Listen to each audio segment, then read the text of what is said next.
Da-da-da. Yeah, I screwed it up. Oh, my God. How have you worked in radio for this long and you have such terrible timing? You screw it up. Is it listening to jazz? No timing. Welcome back. It's a Monday morning. You're hanging out in the break room. Rochester's Classic Rock 96.5 WCMF. How's it going? Pretty good, buddy. Buddy. See, there you go again. How's it going, female buddy? Doing good, buddy. A chilly start, 33 degrees right now. Going to get up into the mid-40s. Looks like it's going to be about that way all holiday week long, right? Rain today, Tuesday, and rain on Thanksgiving. There is a chance. What's that? Storm. Ooh. Yeah. Snow? Possibly. But again, I've been told, 5-6 days out for a forecast. Can't rely on that. Can't do it. Can't rely on that stuff right there. Did you guys have a good weekend? No bills? That was kind of weird. It was quiet. Yeah. Yeah. It's weird not wrapping up your weekend with that high intensity of a day. Well, so I went into it excited that I wasn't going to have that kind of anxiety. Yeah, but then it gets kind of boring. Okay, fine. But I ended up having that anxiety. Why? Really? My daughter had a hockey game in Buffalo yesterday. Different kind of anxiety. Well, here's the thing. It was an important one. It's what's called a qualifying game for the state playoffs. So they have to win these things to make the state playoffs, which are months away. It's a complicated thing. All right. But they had to go out to Buffalo. So me and my daughter, we travel out to Buffalo. And I was very excited because I was going to the last rink I had never been to in all of upstate New York. Really? Yes. The final frontier. So the last one. And I don't know how in all my years of playing, my daughter playing tournaments and stuff, that I've never played at this rink. Yeah. So let me fill you in on a little something I learned yesterday. Fill me in.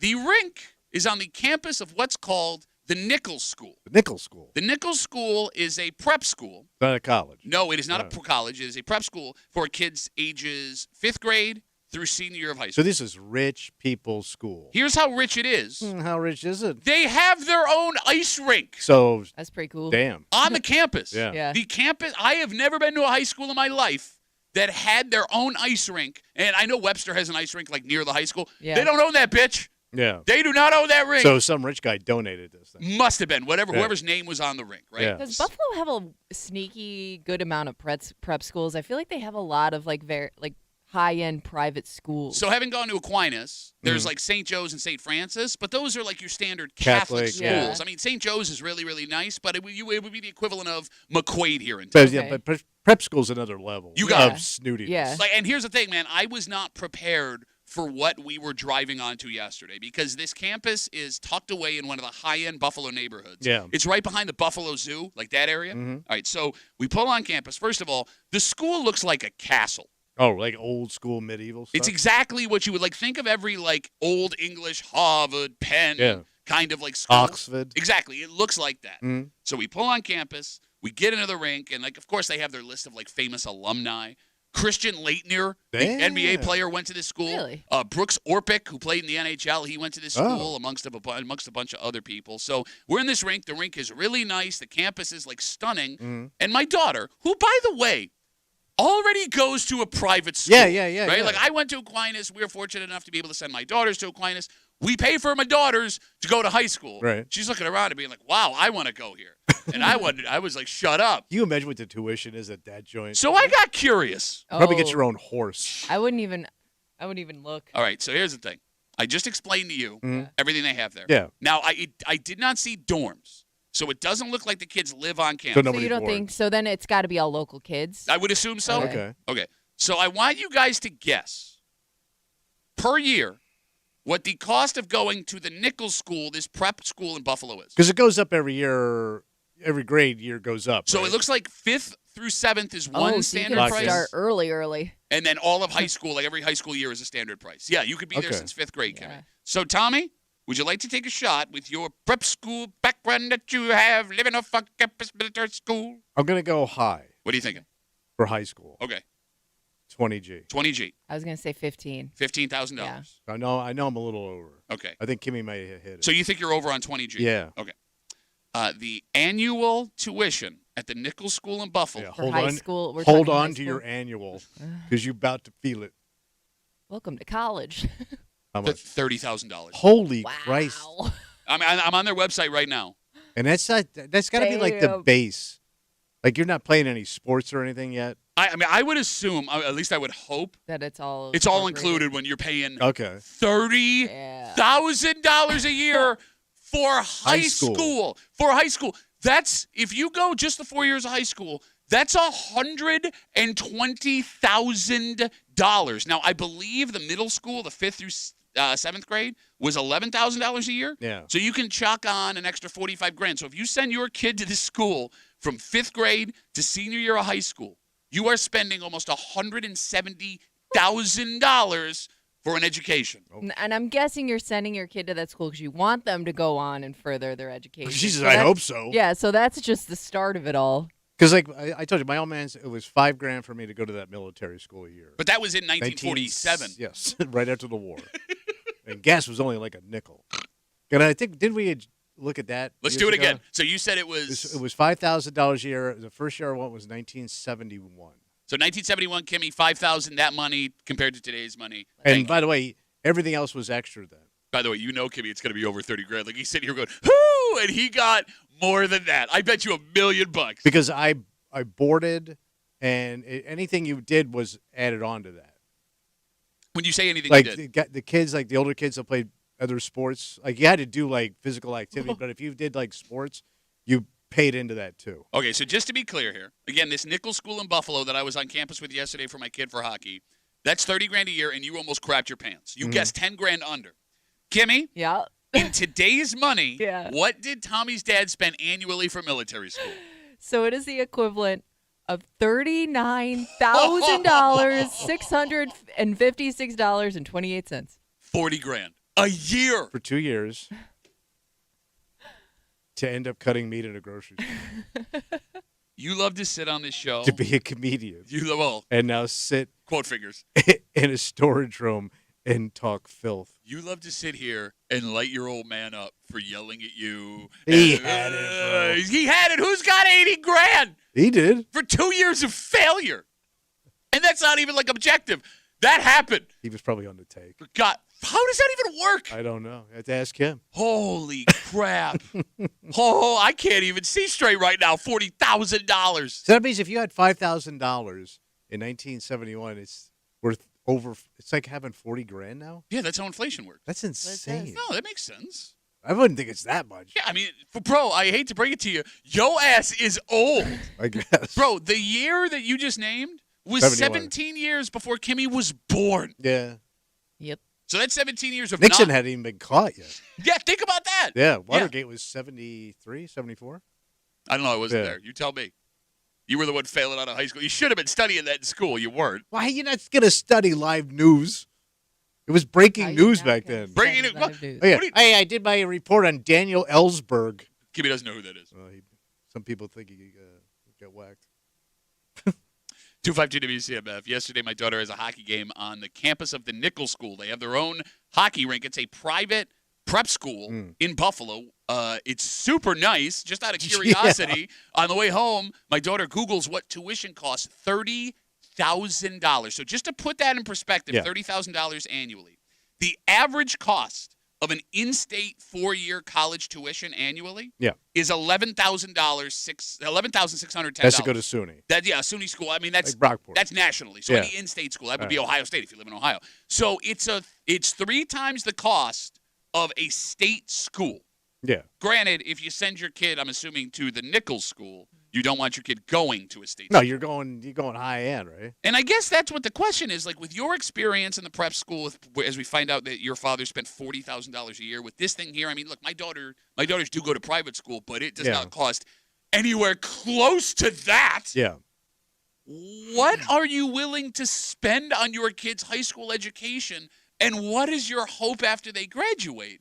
I always assumed that like these super high-end private schools where you were sending your kid there for an activity more than school.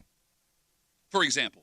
Hockey, Okay. for example. Like I always thought like a lot of those kids that ended up at those schools were going there for like to like further their like sports careers. Like, didn't LeBron go to a private school in Akron that was like Yeah. known for that too? Like they recruited the best kids. But that was also like happens a lot with basketball. Yeah. But see, like the one that he went to, St. Vincent St. Mary's, now we're Yeah. getting deep in the woods here, that was the equivalent of a Carney or a McQuaid okay, or a but Mercy. it wasn't or, this. yeah, So it wasn't a prep school. So what Kimmy is describing is, there are these schools that opened up just for basketball down in the South, right?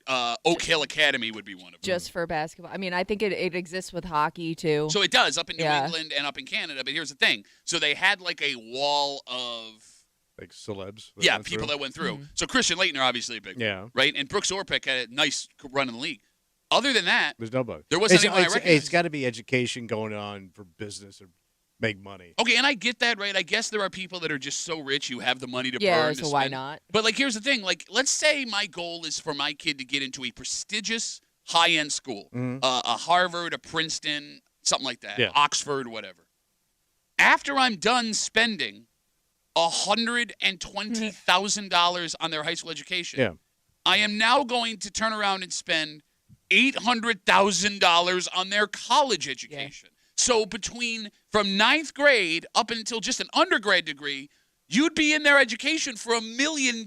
Yeah. It would be interesting to see like the high school, like the graduating class, like what they are all doing after high school, like what the schools look like that they're going to. What work if they're going into like some specific industry job. Yeah, like it would be interesting to see that in comparison to other schools. Because you think of like, all right, so Bob Wegman sends Danny to Harvard Business School.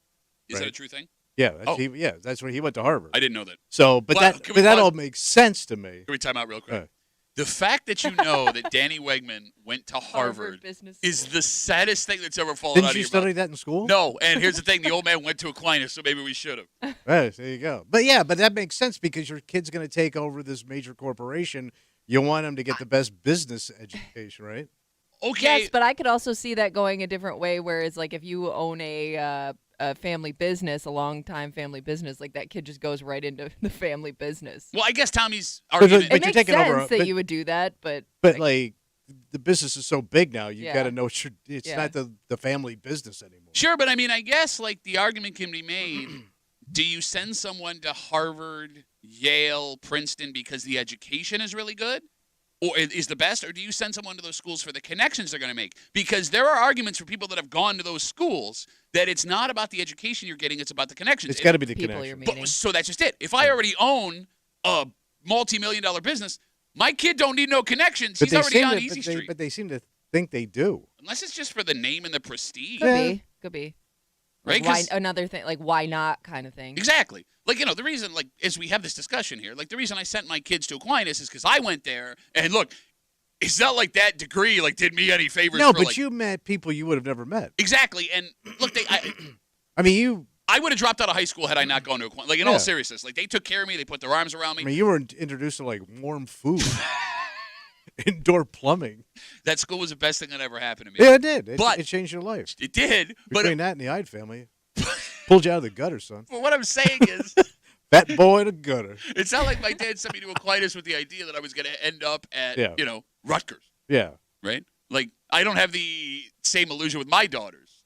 That has to be the idea behind sending kids to a school like this, is you're going to get into an Ivy League school or you're a failure. And you're going to meet the right people. You may be thinking, like, let's say you want your son to marry, like, some educated woman. Or you want your daughter to meet some rich, educated guy. See, he wanted to start with woman, but then he heard how it sounded in his head, so he started with boy. Let's be progressive and whore up my son instead of my daughter. No, but, like, you don't want your kid. You want a rich family. You want your financial equivalent walking in the door. Okay. Your social equivalent. You do. Your kid's going to meet their significant other in high school. No, but I'm saying, like, you go to college, you may meet somebody like that. He's now turned the show into the movie Trading Places. Don't you think, though? I'm not of that world. I don't know. Listen, man, you can have a nightmare like me or you standing at the door. I was at a private school. Yeah, but we were both nightmares. We weren't in high-end colleges. Okay, true. Bro, by the way, I love, like, you've boiled this conversation down to, like, I need my daughter to find high-end stock. Like, she's a heifer. No, but you want her to marry up. I want a Clydesdale of a man with a Harvard education. That's a Harvard man with a giant horse penis. But you knew a lot of the... You never want your daughter to marry down. I love how you're like, you want her to marry up, but name like one guy you've met with that type of background that you actually like as a person. Oh, probably not. But, I mean, it checks off all the parental, Does it? I think so. I want my kid to be happy. I don't care if she marries somebody rich. That's what people say, but you want to be happy, you need bank. You got a bank. What are you talking? She can make her own bank. That's why you're sending her to that school. Oh my God! Like what? He started off progressive. Honey, get in the kitchen and let your banker husband go make all the money. Yeah, he's having 3 affairs at the same time. Doesn't sound like a sweet deal to me. It's the cost of doing business, sweetheart. Go make him a pie. Once okay, twice go away.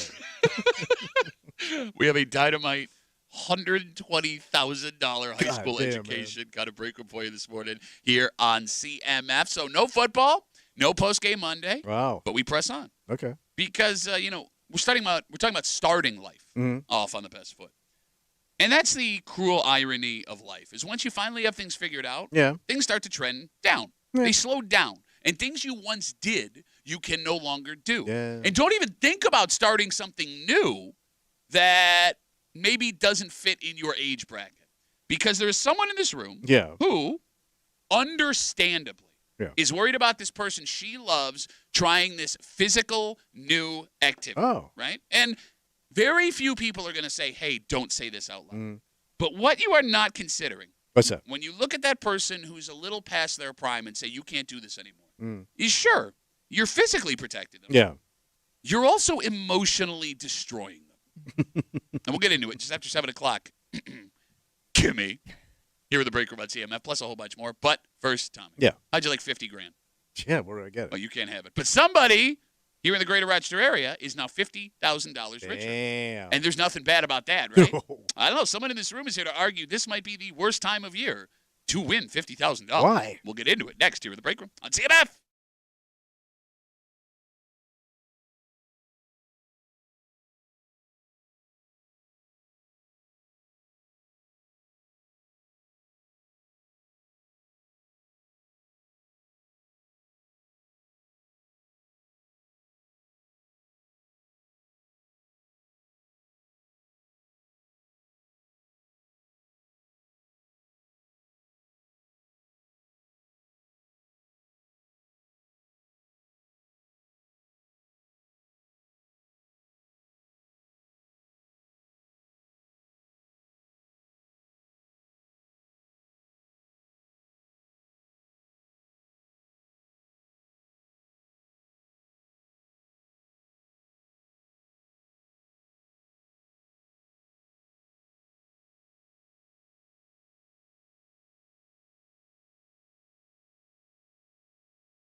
There's no bad time to make money. Oh, yeah, buddy. But someone in this room is arguing, no, there actually is. How? And it's like right now. Because someone who had the good luck of falling into this cash here in Rochester this week, Yeah. the argument is being made that this time of year Cancel all your plans. would be the worst time for it to happen. You're hanging out in the break room, Rochester's Classic Rock 96.5. WCMF, just after 6:45, with the holiday 3 days away. Yeah. Guys like you are in a Me? bad spot, a really bad spot. Why? Well, because I guess Kimmy can be included in this too. If you have children, Mhm. you're used to this. You're ready for this. You're probably already being affected by this. Mm. But with guys like you and Kimmy, all the young ones you're going to be seeing at the holiday Yeah. are about to put you on yo ass. Yeah. What are they going to do? We'll get to it just after 6:45 here in the break room on CMF. Someone in Rochester is a whole bunch richer. What do they do? A third prize Powerball ticket worth $50,000. Nice. Yolanda Vega was sold at the Mount Reed Wegmans. Damn. So we don't know who they are. They're probably going to stay anonymous. You don't Yeah. have to name yourself for $50,000. But even after taxes, that's like $30,000 in your back easy. pocket. Straight Cash cash. over. Yeah. So there's obviously good here, right, to start off with. Not only do you get that money, Yeah. you get a nice chunk of change right before the most expensive time of the year. Oh, yeah. Yeah, when you're drowning. Yeah, I mean, that could be a miracle some people are legitimately praying. Yeah, they can get you even. But there is someone in this room Yeah. that is here to argue this is, in fact, the worst time of year Why? to fall into this kind of money. Because you're about to see every friend or family member that you may not see all the time. Yeah. And chances are there's at least one mooch in that group. So I'm thinking if you win this money and everybody knows that you won this money, at least one person's going to ask you for something. She's right. I You're mean, gonna, you're going to get the moochers and the glommers. and think, Mooches and a and glomming. if- Glomming and a moochin'. and if you're hosting Thanksgiving and you win this money, people are going to expect you to step up. Oh, yeah. Okay, that is a decent concern. Shrimp platter. Like, yes, it's the time of year where you need that money, Mm-hmm. but I'm guessing knowing that chunk of change is coming, somebody is going to try to take advantage. Can I just time out for the conversation? I do find it funny every time we talk about money and Thanksgiving, Mm-hmm. Tommy's mind immediately goes to shrimp. Like, that's the most Shrimp expensive platter. thing you could buy. Well, you go to somebody's house, you got shrimp. That's like top shelf. No, there's topper shelf, What? caviar, Nobody wants fish ass. truffles. Wait, you don't serve a Yeah. truffle. You put truffle on On some stuff. Yeah, dump- truffle turkey. Like, you don't even know what top shelf is. That's how top shelf They it had, is. they had salt in a grinder. Bro, you could go to Applebee's and get shrimp. They don't have a caviar platter at Applebee's. Shrimp platter, bro. It's different. Okay, I'm sorry. So, Kimmy, Yeah. your argument is if you win this money during... Cancel your plans. So do Just not... hide for a little while. got Hide to. until the holidays are over. Yeah, let it ride. Okay, but if you hide, it's going to be pretty obvious what happened. Who cares? Yeah. I still got my money. Okay, yeah, you're just not counting every other family get-together for the rest of your life. Yeah, But but Yeah, but let the dust, let the Yeah. greens settle. come up with some plans for that money first. Mm-hmm. Okay, so here's the thing. If you kept your mouth shut, Yeah. you would be okay. Mhm. But the question is, Yeah. 252-WCMF, 252-9263. You're going to tell somebody who's going to tell somebody. So you're telling me, Kimmy, you I could think not... it's impossible to keep that a secret. So if you and your husband hit Uh-huh. for $50,000, he buys Yeah. a lottery ticket, Yeah. you buy a lottery, whatever. You couldn't not tell a member of your family? It would be hard not to even just mention it. I don't know. I love how Kimmy wants everyone to know she's big money, but doesn't want to give No. her money Yes. to anybody. No, I mean, like I said, I might. I feel like I could always tell my mom stuff, but then like my dad would also have to know. If I told my mom, then my dad would tell everybody. Like it would be hard not to tell a single Yeah. person. Okay. I just, but what, you tell everybody then not show up? That's even more of a dick move. I'm rich and I don't need you anymore. That's what you're telling them. Yes. No, Now that I have you're money, just you saying have been I'm replaced. taking a break for a I'm second. taking a break with my money that you can't have. Yeah, because like if you got a lot of like bums in your family, and every family's got bums, and I don't mean bums in the street, but you know what I'm talking about. Why are you looking at me when you say that? No, but I got them too, Oh, bro. look at you. Even We all got Even me. I, King Bum. South Florida millionaire. Both of your brothers are millionaires. You're the bum no, here. but there's other bums. By the way, I'm like the top shelf of the bums in my family. But even his millionaire brothers, like let's say every year you got together to exchange Christmas gifts, they're expecting something big from you if you hit. Yes. Wait, so you guys are both telling me 252 WCMF. I think there's a higher expectation from those people especially during Christmas. All right, let's put gifts to the side. Let's just talk Yeah. Thanksgiving because it's on Thursday, right? Again, we're talking about this Powerball ticket. Third prize worth $50,000 sold to Mount Reed Wegmans. Somebody came into money right around the holidays, and Kimmy is arguing it's the worst time of year to come into that money. You guys are telling me that if you found out your brother, aunt, whoever hit for $50,000, you would expect a higher end Thanksgiving. Oh, yeah. It would be a little weird if they didn't do something extra. So I had this weird aunt that every year for Thanksgiving, because she never had kids or anything, and she was a lawyer, so she had bank, but she would give you a table gift. So when you went to the Thanksgiving table, there was a little gift wrapped for everybody at the table. She did it for everybody. Wow. And she traveled like all over the world. Like she had money. She was like this weird woman. But the gifts sucked. Why? Why did they suck? What were they? It was junk. It was stuff she would pick up at the airport that broke, like or magnets didn't or work. something. Yeah, it was just junk. Okay. So like if she hit and she did these table gifts, I would be expecting like some money as a table. Wait, gift. you would expect like a lot of cash? Well, yeah, like $100. Like if she put, let's say you hit for 50G, and you give everybody $100 at the table for Thanksgiving. Weird. Do you hear what you just said? I just heard it. Okay. What's wrong with it? Your aunt. You already give Stop. One year she gave me swimming goggles. Hey, those could come in handy. For what? The pool. Swimming, obviously. Your aunt. My girlfriend got everyone's gifts. That wasn't a problem the whole day. You could drown down there. What, she was thinking about somebody else? Your aunt got gifts on a non-gift holiday completely out of nowhere, not asking you for anything. Right. And you are such a selfish prick that you not only said the gift sucked, but you would be pissed if you didn't get more from the gift that you should have gotten. Wouldn't you naturally think that these gifts would have been upgraded if she hit? She shouldn't get you a gift for Thanksgiving in the first place. I understand that. But if you're going to extend yourself, do it right. You know, I think you guys are underestimating the hardest part of this money thing, because I think that if you come in possession of this money, it would be easier than you believe to just hold off on telling people until after the holidays. The hardest thing to do is not all of a sudden flash a little bit at Thanksgiving or at Christmas. But like new clothes or something? Some kind of luxury item that you did not have. Because that would be like, for women, it'd be jewelry. Jewelry, you could think watches for guys, High-end car, watch. maybe a vacation. Well, cars really showing it. Well, I mean, even just a new car. Yeah. A new car. A used car, depending on where you're at, right? Like if you go and all of a sudden you're like, we're taking a vacation to Hawaii. Yeah, that's paradise. It's good, but that's going to raise some red flags. Oh, yeah. Not telling someone would be easy. Not alerting everyone to how you're using the money in casual conversation or in what's on you would be harder to do. Okay. No? Yeah. I know your ass, bro. You would show up in with 5 new hats on top of your head at the same time. You were kidding. What was that kid's a toy? hat tower? Yeah, that's the one. Yeah. 252 WCMF 252-9263. Let's talk to Pete. Hey, Petey, how are you, buddy? Hey, Tommy. Yeah. I win 50. I get 30. I got 17 people for Thanksgiving. That's half of it. Forget that. How much you plan? Giving everybody $100. Okay, wait. Time out. He's out. Time out. Okay, so you said you win 50, you get 30. You got 17 people coming to Thanksgiving, and you give everyone $100, and you're out of half your money. I'm bad at math, but I don't think that added up, Petey.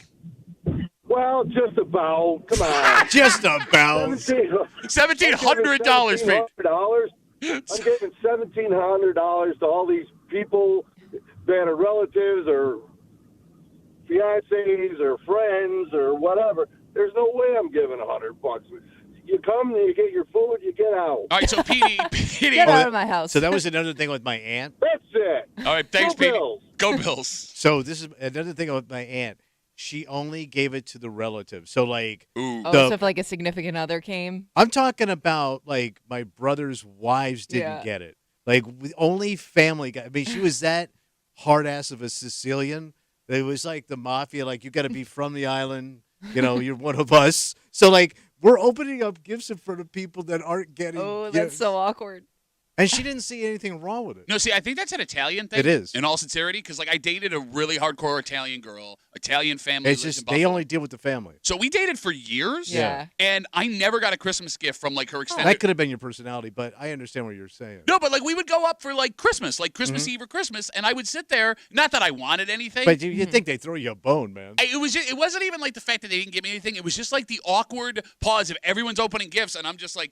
Do do do do do do do do. So when we would take you take the family picture. Yeah. Okay. So my mother would tell my sister-in-law who'd already given her 2 grandchildren, honey, you take the picture. This is just for the family. She would say that to her face, and then grab the grandkids from her, and then take the picture while she was the help. All right. While we're on this subject, is it fair to take one actual family picture and then a second extended family picture? It's so rude, Well, man. Hey, you stand over here. Let the real people do it first. I feel like we've done this before. On my dad's side, though, because there were some significant others in the mix that were not married yet. Yeah, and divorce happens. And I'm pretty sure we took one with just the family. We did family pictures. It's kind of rude, man, to say especially if you're with somebody. Yeah, you're in the family, man. I think if you're doing 2, that's fair. But it's still kind of separate. Well, okay. Again, same family. They had that same rule. No significant others in the picture. Yeah. So I had been around long enough, finally, after years where they're you can get in the picture. We broke up 3 months later. Look at you with that evil laugh. No, but I'm saying, that family picture that year's ruined because my big stupid face. But once you've been on the other relative, I think once you've laid down, you've allowed them to be sex partners. They should be in the picture. Sex partners. Was that you thinking you were being clean? Well, I didn't want to get dumped. Well, yeah, you somehow made it worse. Can I say that? What? You just say they're dating. Hold on. Let me pull up our new digital dump. Go ahead. If you've achieved penetration, Okay. you should be allowed in the picture. You make it sound like an Olympic medal. You that's- have achieved penetration. That's actually pretty base, though. I mean, that could be a lot of people But that I aren't mean- Here committed. comes Thanksgiving whore Kimmy over here. Who haven't I laid down with at Thanksgiving? No, but I mean, you don't have to be that committed to somebody. Just the way you said that. That was pretty basic, It is. I've achieved penetration with plenty of people. I I was down in New York for Fleet Week. I'm taking a picture with them. We get SEAL Team 6 at the door. More SEAL Team 5.5. It's the average these days. All right, let's take a break. As we're having this discussion about Thanksgiving, right?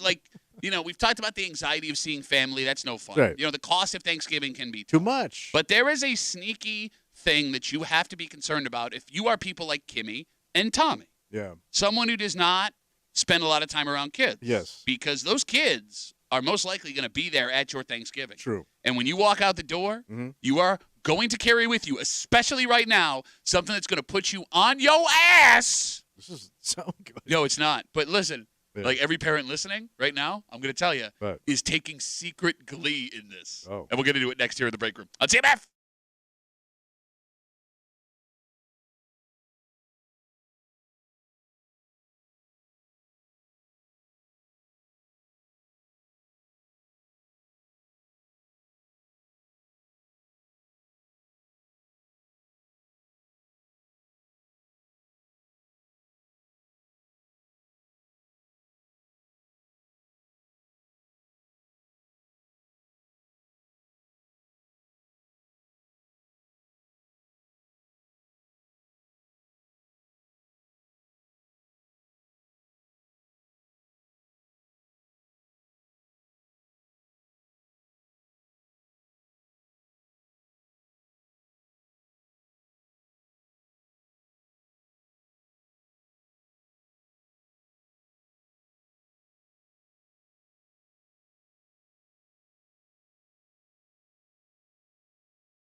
T-minus 3 days until the birds are on the table. Oh, boy. But right now, that could be the least of your worries. Why? What's around it? Well, past the prep, the anxiety of family, the possible travel. Yeah. If you're staying in Rochester and there will be kids at your meal, you now have this to contend with as well. Oh, boy.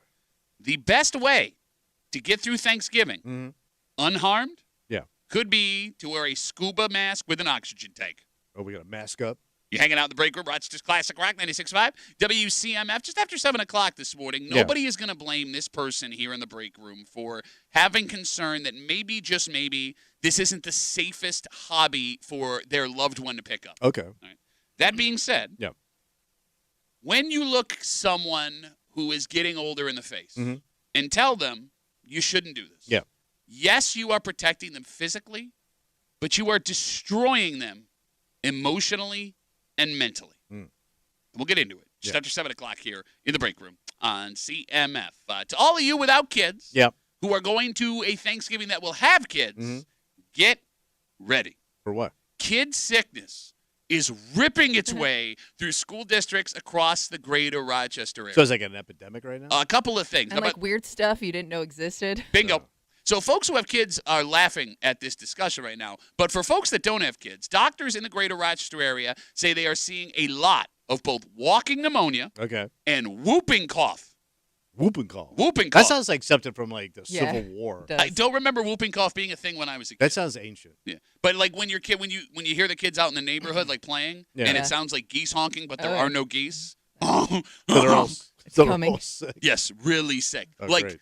You're a walking den of sickness if you have children at home right now.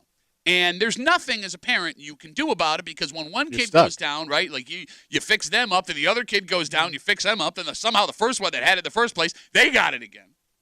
Tommy, your grandkids are here in town right now for the holiday. Right. What can a guy like you do to keep himself from getting the sick? So everybody, my wife, my stepson, daughter-in-law, both kids sick. They all got something right now. Okay. Including my wife. Yeah. I'm the only one that does not have anything at the moment. Right now. Right now. Because it's coming. You're going to get it. But you know my theory. What's your theory? You know my theory. He dropped his theory this morning, made it a point to. I drink. Yeah. So I do believe that alcohol is a cleanser. You know, you take it, something you could drink, you know, could cleanse everything, you know, like that. So I think because I drink whiskey, I think it keeps you healthy. I prescribed to that when I was on the road doing stand-up. You prescribed to it. He prescribed to it. Kimmy, he did not subscribe to it. I prescribed. He prescribed to it. You know what I'm saying? He prescribed himself to it. Prescription. You're trying to sound smart, and you literally screwed up. It's not even a smart word. The word subscribe. You subscribe to a magazine, you idiot. Or the Liquor Monthly. So I drank, and I never got really sick on the road. All the guys that drank, like whiskey. I'm not talking like beer. Sure. But like that. Specifically whiskey. I think the whiskey kills the germs in your mouth and your throat.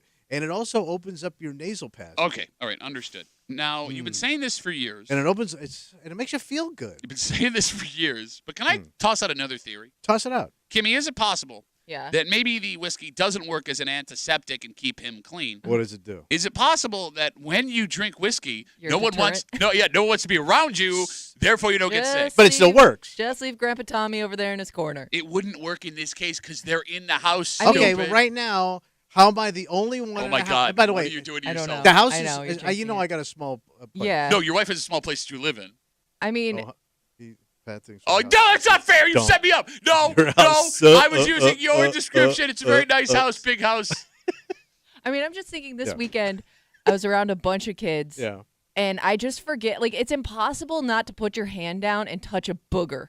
Like, there's so many boogers everywhere that it's impossible to avoid. Impossible. I sat with the kids last night, and I'm fine. Oh my God! It takes more than 12 hours for. I can't wait. This is gonna be. He's gonna come in Wednesday.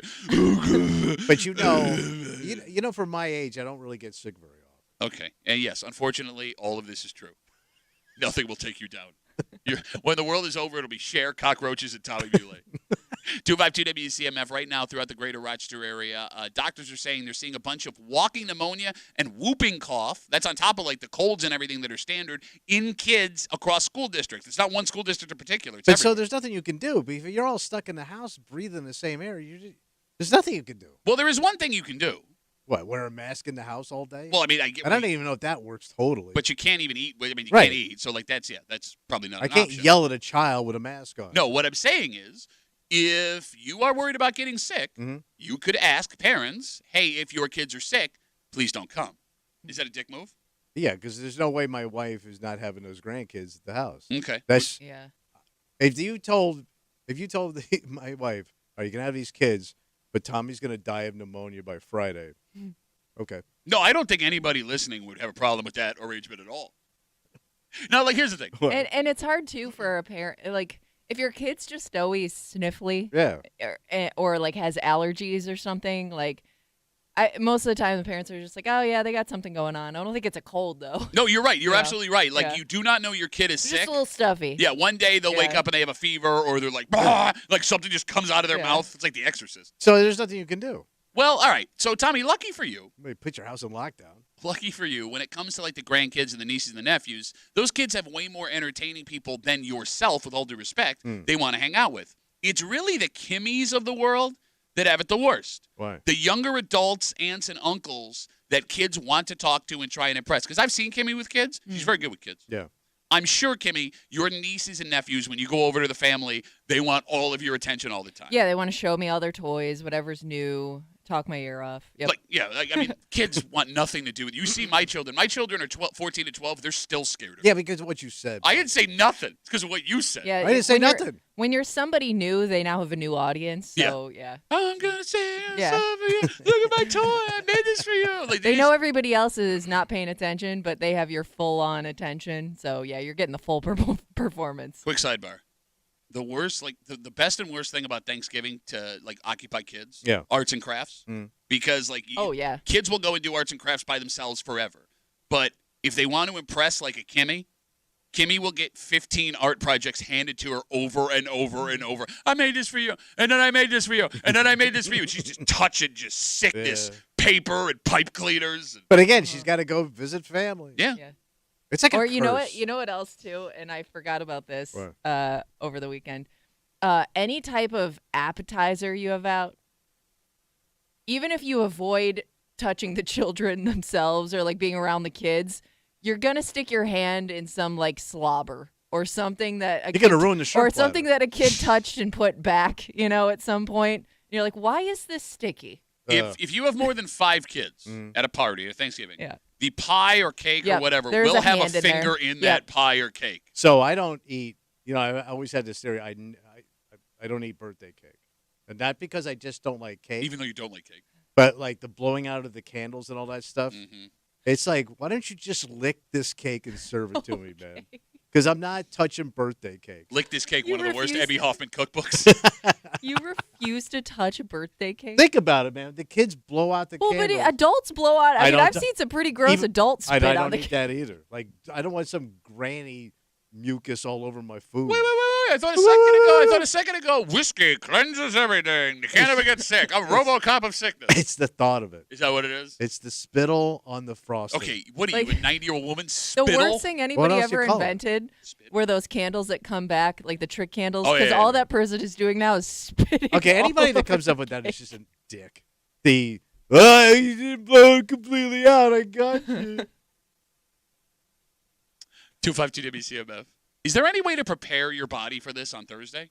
Because remember like 15 years ago when that emergency stuff was they still popular? But have I thought that was different a scam versions only. of that. 100%, everywhere. yeah. Like that airborne you were supposed to drink. That was the before one. you- Yes. Yeah. And they had people believing if you drank powder in a glass, Yes. it would keep you from getting sick. Mhm.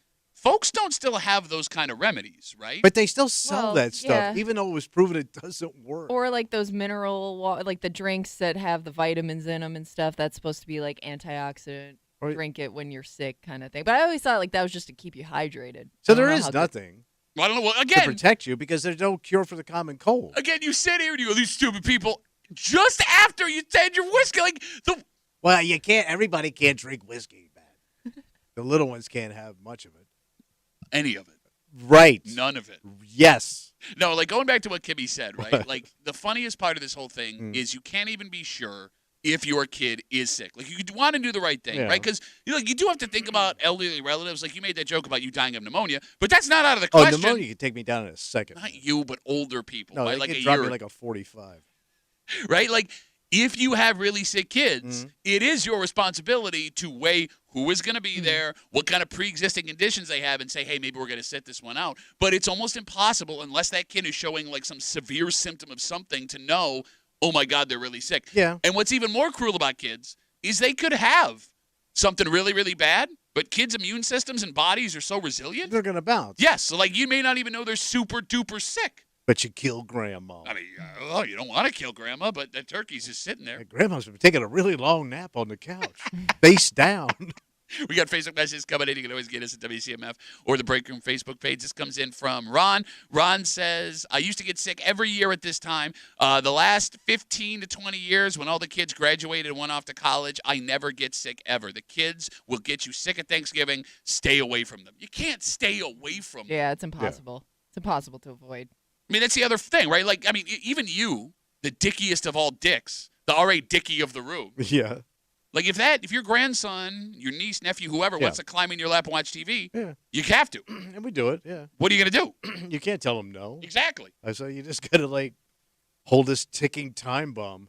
And that kid can be walking up to you, stuff falling out of their nose, their hands are all gross. You have to let that kid sit on your lap or next to you or whatever. Why'd you give me a look when I said sit on your lap? No, but I mean, kind of uncomfortable. I like my space. Wait a minute. It's a child. I know. I let him sit next to me. We sat. I let him sit next to me? I allow it. No, we sat in a chair last night and we watched cartoons and the game. Oh. On two different TVs. Wow. I let him sit next to me? Saint Grandpa. Well, it's kind of cool because I'm like a small grandpa, so he can sit with me. Like a normal-sized grandpa, he couldn't pull that move. I would think like normal-sized Grandpa's more comfy. Yeah. No, but both our asses fit in the chair. A little more padding. Pocket-sized grandpa. Yeah, because he sits like on his side. We watched. I had a drink and we watched. It was fun. All right, Kimmy, how many Thanksgivings are you going to this year? 2. 2 Thanksgivings. Two okay. Thanksgivings. All right. How many are there kids at both of them?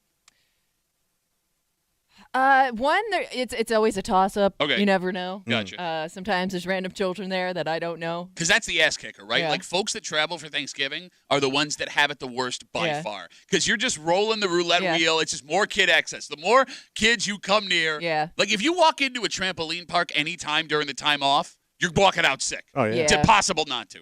So I guess just avoid children at all costs. There you go. Or people. Until June.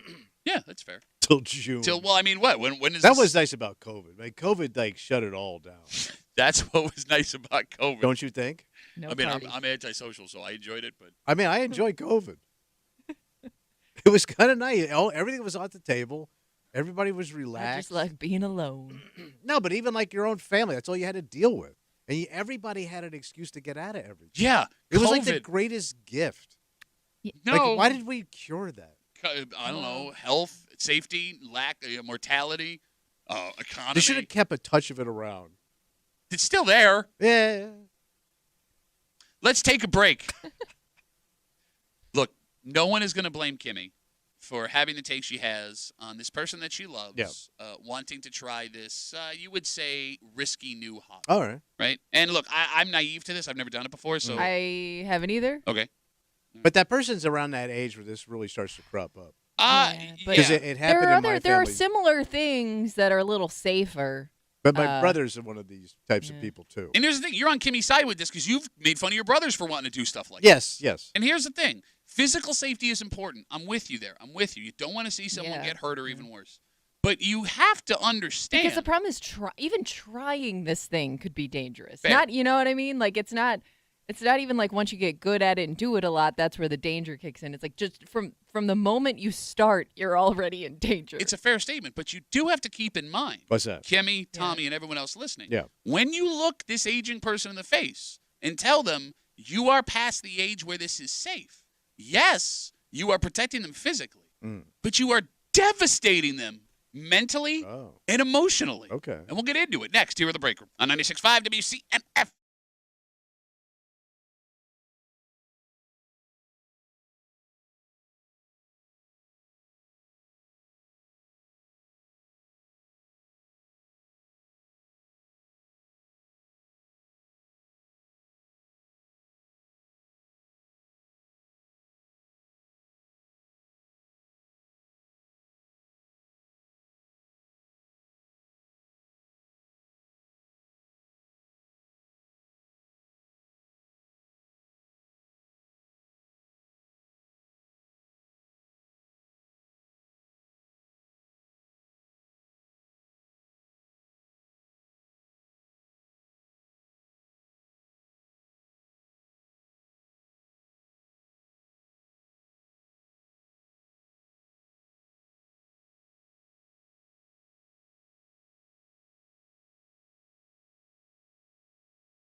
They say age ain't nothing but a number. Sure. That you only get old when you stop doing certain things. Oh, yeah. Do you believe that, Tommy?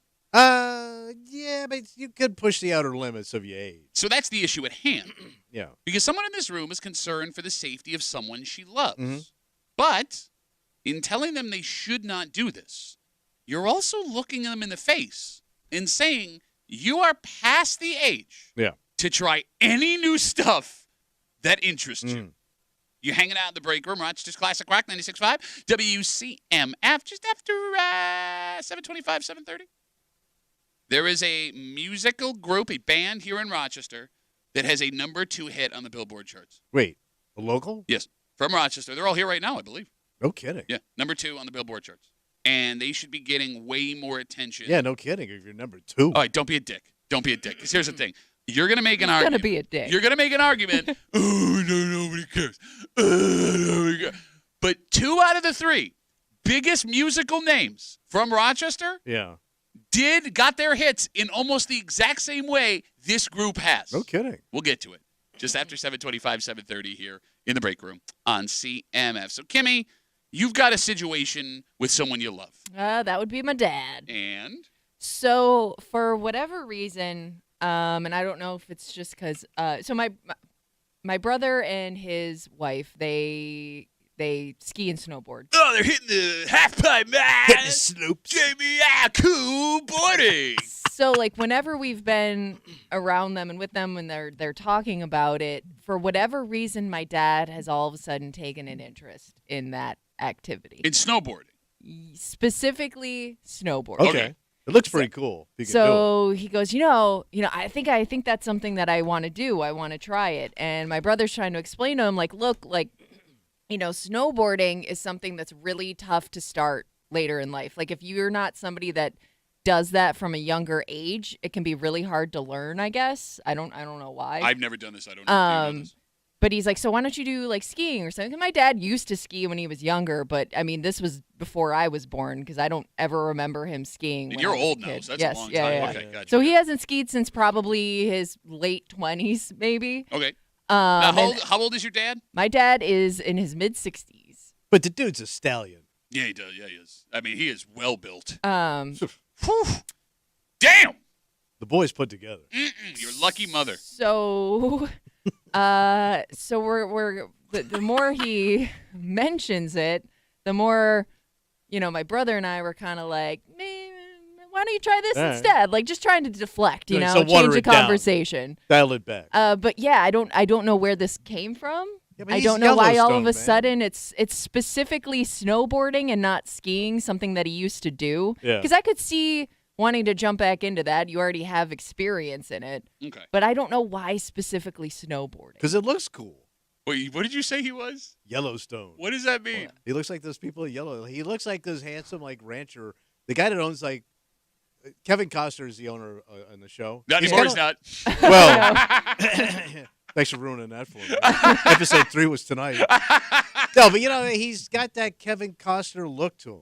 Like the guy could just do anything. Yeah, no, I mean, I look at your dad.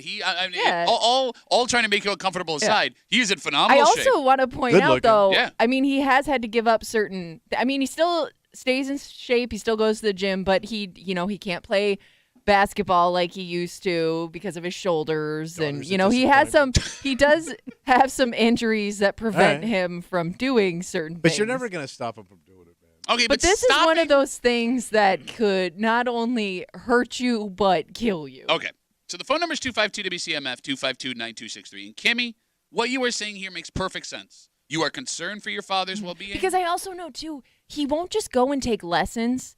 He'll just straight up get to the top of the mountain and try to go down. He won't start slowly. You figure it out as you go. Understood. Understood. And Kimmy, it's a fair statement that a man at your father's age should not pick up something new like this, especially if it's risky. But you do have to understand, in doing what you are doing, you are also destroying his life. Yeah, you're crushing him. Yes. Like, you'd be looking your dad in the face if you got to a point where you said, do not do this. And you're telling him you are too old to be you anymore. Because like you just said, Kimmy, your dad's an active guy. Yeah. Right? The basketball Still got a lot of energy. loves. He plays pickleball. He goes on bike rides. He goes to the gym. Right? And he's a 14-year-old. I want to be your dad when I grow up. Don't we all? But here's the thing, Kimmy. He's been that way his whole life. Yeah. So it throttle. It sounds to me like pushing himself, competing, trying new things makes him happy. Yeah. Makes him feel like a man. Okay. And the day that ends, it's over. Maybe he's not happy anymore. And I agree with you. Yeah. But I think you got to let him go and let him do it. Because my brother went through the same thing. But you also kill your brothers for doing that. But he keeps hurting himself. But this isn't a good example. But he keeps going. And my brother comes up with these cockamamie sports. Like, he finds weird stuff to get into. Can you give me an example? So, he was always a big power lifter his whole life. Okay. Right? So, like your dad, he couldn't do it anymore. So he started to do what it's called a farmer's walk. Oh, yeah, it's when you pick up heavy things, just walk straight. Yeah. So he bought 2 90-pound dumbbells and was walking up and down his street with them in Florida. So you imagine you sitting there watching this guy walking up and down the street. Your neighbor. Well, he banged his knee with one. 90-pound dumbbell hits his knee. He's out. So then he starts doing these things with these sticks you fight with. Oh. They're like some kind of Indonesian fighting stick. It's like a long piece of bamboo. Okay. And he tells me, he goes, I wish one of my neighbors was into that. He goes, my brother, the guy training me, he's like number 6 in Florida. I go, yeah, that's because there's only 6 guys doing it. You're number 7, man. Give yourself a medal. All right. Now he's a power lifter. Okay. He also wanted to go to Spain and run with the bulls. So my brother, I'm not making this story up. His brother-in-law had a mini bike. They went out and bought fake steer horns, put them on the front of the mini bike. No, they didn't do this. I'll call my sister up to verify the story. His brother-in-law got on the mini bike with the steer horns and chased him up and down the street so he could prepare to run with the bulls in Spain like he's in some Hemingway novel. He legitimately did that. You could have done that without the horse. You could just run. Yeah, but you got to get a little poke in the tuchus. Okay. Look, what you were saying sounds ridiculous. I mean, Kimmy, the idea of your dad snowboarding at his age, picking it up is ridiculous. But I think there is an important question to ask here, and I'm sincere when I ask this. Yeah. What is more important for a man as he gets older, his physical health or his mental well-being? And maybe 252-WCMF, 252-9263, that's a question we don't ask enough about people as they start to age. Because, Tommy, if we use Kimmy's dad here in his 60s wanting to snowboard for the first time as an example, right? And here's the thing. Even stuff like this starts in your 30s. Yeah. I mean, it can start the moment you have your first kid. When we talk about things like motorcycles or snowmobiles or other risky hobbies like that, where your wife says, kids on the way, you're not going to do that anymore. Mm-hmm. When that stuff gets taken away at 30, 40, 50, 60, 70 years old, you feel less like yourself. Yes. It's very depressing. Yeah. And past the point that you are now out of things to do that you like, it's also a sign that people around you who you care about the most think that you're old. Yes. Because you're an invalid. Well, I mean, that's kind of what you're pushing towards. All right. Well, I mean, that's kind of what he's hearing. Okay, all right. You know what I mean? I mean, Kimmy, I want to paint this picture from the opposite side. Because, again, Go for it. I don't blame you, right? But, Kimmy, there was a time. Thank you. Where you saw your dad as a superhero. Sure. When you were a kid. And I promise you, your dad loved that. Probably some of the best times of his life. Now, he's going to hear the same girl who thought he was the strongest, toughest, coolest man in the world tell him he's not man enough to snowboard. Well, this wouldn't be the first time we discouraged him trying something new. And that might be a problem because that has more of an effect on a man than you think. And I understand it's hard for Tommy to relate to this because he's never done anything tough in his whole life. This. Oh, my butt. Yes. Oh, no, my butt. You guys chew it every day. I don't like my butt. But, Kimmy. I'm doing my job, though, because we cannot let him do that. We cannot let him We can't. We can't. Because if something actually happens, if something bad happens, it's on us, right?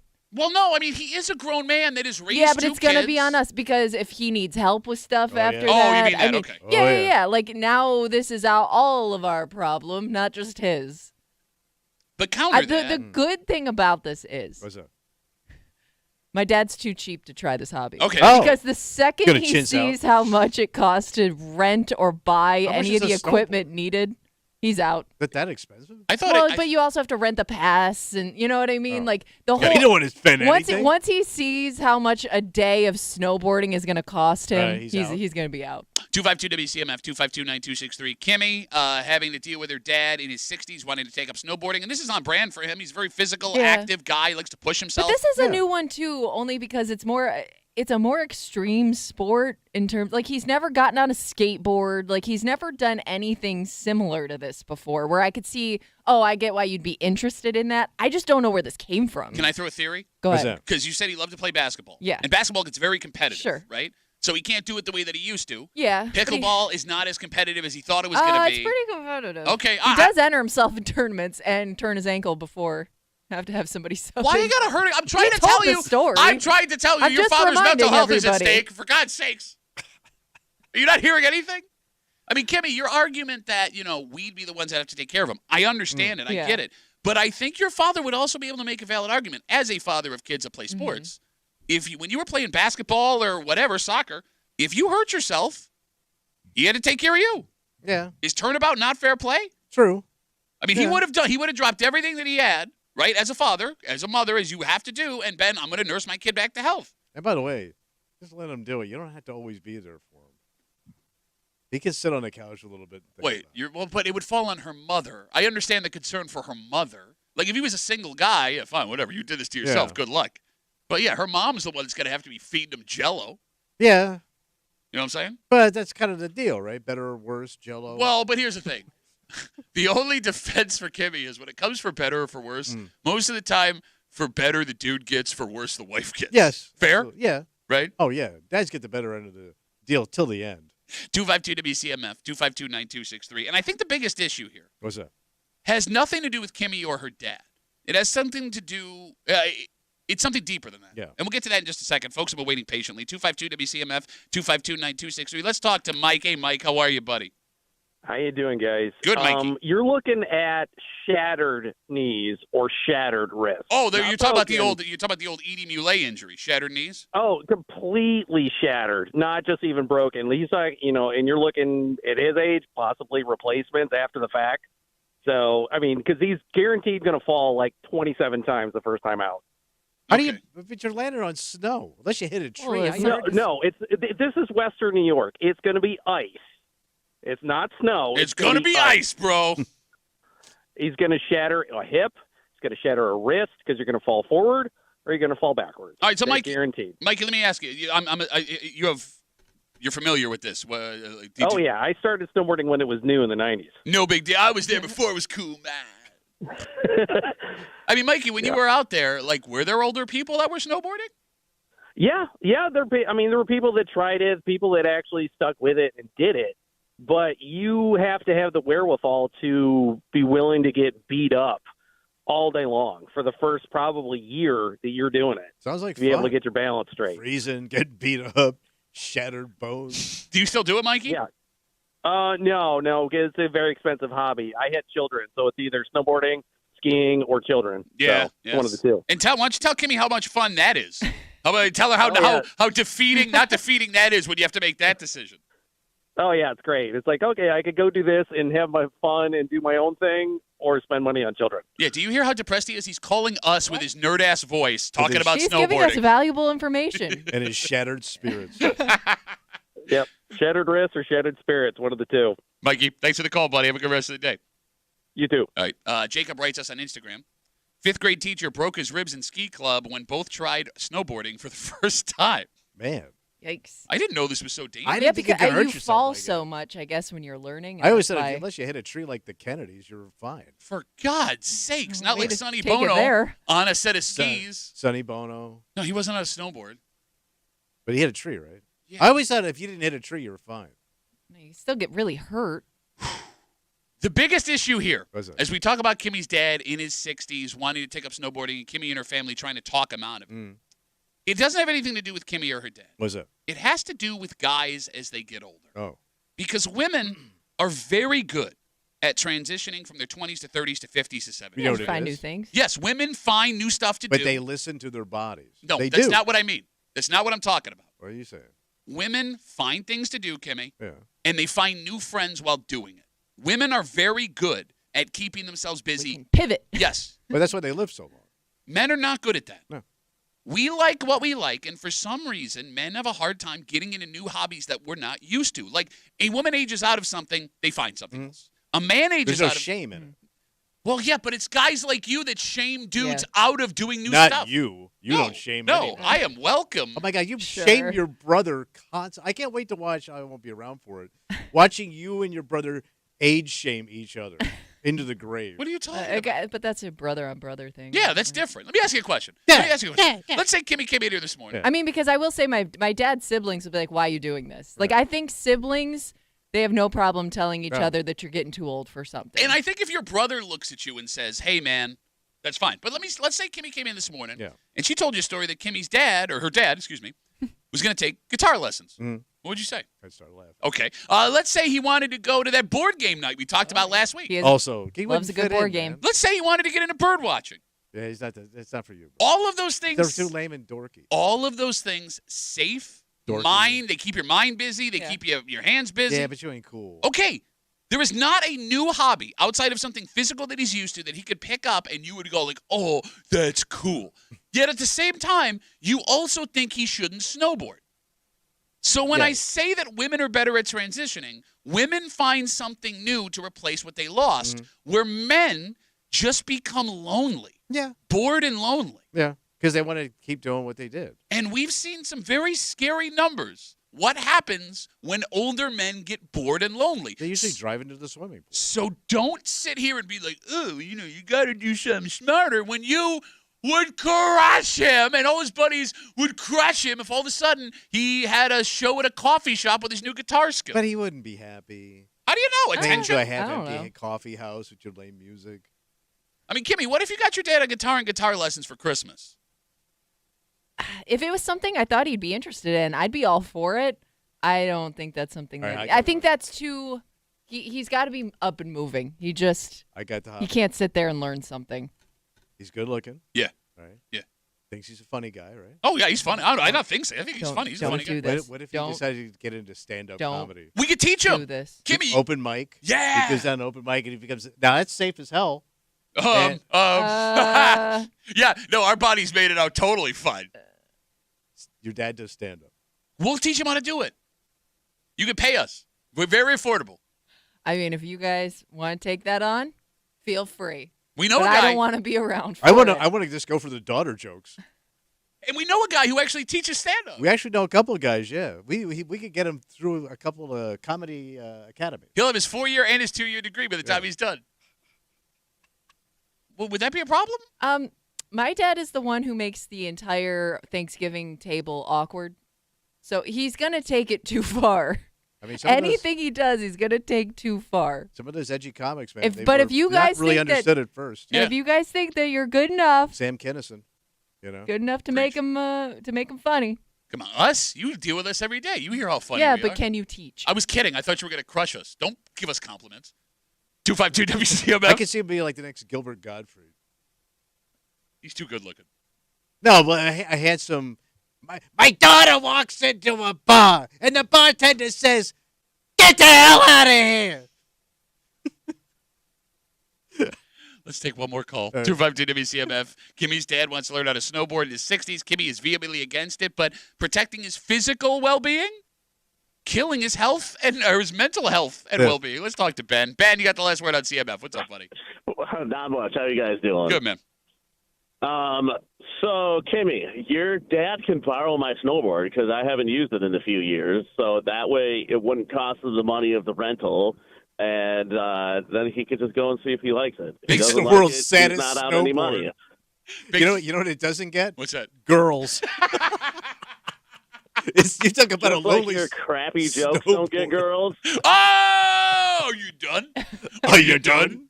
Hey, Ben, thanks Okay. a lot for offering to kill Kimmy's I dad. know. Jeez, Ben. We're trying to discourage What? us Also, here. dude, there's smaller hills. Just go to like Webster Park He or won't. something. And, He like, won't. You're right. Like that's where he should start. But I'm telling you, he will find the tallest mountain, and That's how I started because I was broke and I was just like, I just want to snowboard. Was broke. And So then, but no, you remember what happened, Ben. What I mean, I don't know if you would encourage people. Remember that first time you went down that giant hill? What happened? Well, then he hit that ice slick. Yeah. And he hit a tree. Oh, my God. Oh, my God. This tree just bit my mouth. Oh, man. Ben, great call, buddy. Thanks for the call. Have a good one, guys. There goes Ben. All right, let's take a break. All right. There is a band here in town. And you said they hit, huh? They have a number 2 hit on the Billboard charts. And by the way, it debuted at number 2, so it's not out of the question. Wait, say they came out of the blocks. With a number 2. Damn. And you're going to kill them. I know you're going to kill them. They're successful. And it's unfair. We're going to tell you who they are. Yeah. We're going to play their hit. And you're going to do your stupid things that you do. All right. But of the 3, name people, bands that have gotten hits in Rochester. Yeah. 2 of them did it almost the exact same way as this band. No kidding. So you ain't got an itty-bitty leg to stand on. We'll get into it next here at the break room on 96.5 WCMF.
There are a few musicians from Rochester that have had success on the Billboard charts, right? Oh, yeah. Lou, Foreigner, they're number one. Yeah. You got Chuck Mangione, you got Jars of Clay. Yeah. They all offer a nice blast from the past when they were doing their thing, right? And we all like to brag about them to this day. Yeah. Right now, there is another band from Rochester that is a spot away from a number one Billboard hit. Damn. So we should be doing the same thing for them that we did for these other folks, right? Absolutely. You're hanging out in the break room, Rochester's Classic Rock 96.5. WCMF will jump into it. As we speak, there is a group from Rochester that has a hit that sits number 2 on the Billboard charts. So these new kids coming up, huh? Are either of you familiar with the band 5 by 5? No. Okay. The group formed in 2015. They have 4 albums out. Okay. But their current single, Eclipse, has been by far their most successful. This is their hit. Number 2 on the Billboard charts, Eclipse.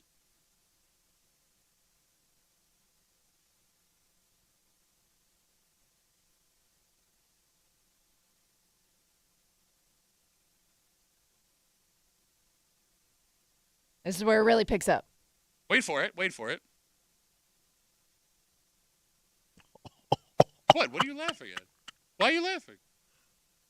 Hold on, it's coming.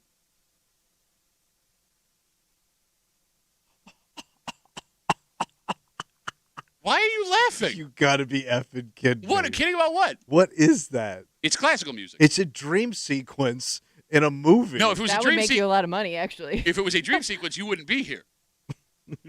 They play classical music, 5 by 5. When does that start? That's not even classical music. That is classical music, yeah. The band consists of Instrumental. a clarinet player, a flute, an electric guitar, a bass, and a piano. The single debuted, like we said, at number 2 on the Billboard traditional classical charts. Oh, my God. And even more interesting, How did you dig this thing? Okay, It I was would huge think news somebody this like week. you could appreciate this. Not jazz. Jazzy. What's the mean, difference? yeah. That's not even close to jazz. Not even close to that guy. It's not even close. I don't like that. Excuse me. They sit right now at number 2. Who's number 1? Someone you know. That's what a big deal this is. I know this person. The number 1 hit right now. I don't know what he does classical. Yo-Yo Ma. Oh, yeah, he's tops. Yeah. But- yeah, literally and Yeah, figuratively. yeah. But he's been around since I was a kid. He's a man so famous that even though he plays violin, you know his name. He is currently occupying the number 1 hit on the Billboard classical charts. They're only behind him. And you ask where I found this. I didn't go looking to find it anywhere. It found us. It was a big story in the Democrat and Chronicle this week. Look at that. Why is this not a bigger deal? Because nobody cares about this music. This music doesn't draw squat. Okay, it's number 2, and you know the guy who's in number 1. Yes. But like he's been famous. He's got a personality. Like they bring him out all the time. Anytime there's like a national tragedy, they always bring him out to play the violin to like calm us all down. Calm us down. Cello. Where have you gone, Yo-Yo Ma? But they do. A nation turns its lonely eyes to you. Every time I see him, there's a tragedy. Okay, look, I get that very few people listening to this show are into classical music, but we do love to pump up the folks from Rochester who are successful no matter what they are successful for. We're not pole vaulting enthusiasts, but we all got behind Jen Scher. Yeah, but that looked amazing. Okay, yes, fine. She's defying gravity. Okay, look, past that. Rochester, New York, 252 WCMF, 252-9263, has a very deep musical tradition. Yeah. Eastman, obviously. But other bands that had nothing to do with Eastman have had hits. And the funny thing about this is your argument that this sucks, Tommy. I didn't say it sucked. You laughed out loud. It doesn't. Give me. Oh, really? It doesn't suck? Give me. Can you play it for me one more time? Again, this is 5 by 5. Their number 2 Billboard hit on the classical music charts, Eclipse. You can't even not laugh when I start playing it. It doesn't even sound like it's hard to do. You're kidding me, right? Well, you it's see, relaxing. Here's the difference. They're doing it with music, with the instruments, not their mouths, you idiot. It sounds like I'm at some. It sounds like, you know what it sounds like? What? I'm at one of those joints and they play this in the background. Well, What? somebody's got to make that music. Those joints, you know. Joints We like have cameras, you idiot. that. The wacky joints. You know where they light candles and she plays this music? I would know. I would know. I I'm a would good know. Christian man. I would Okay. know. Well, Dirty Tommy's been there. Other bands outside of Eastman Yeah. have had hits. And the funny thing about this, your argument that this music isn't popular so no one should care, one of the most successful musicians, Rochester musicians of all time, simply played the horn. Chuck Mangione Yes. had an international hit with Feel So Good.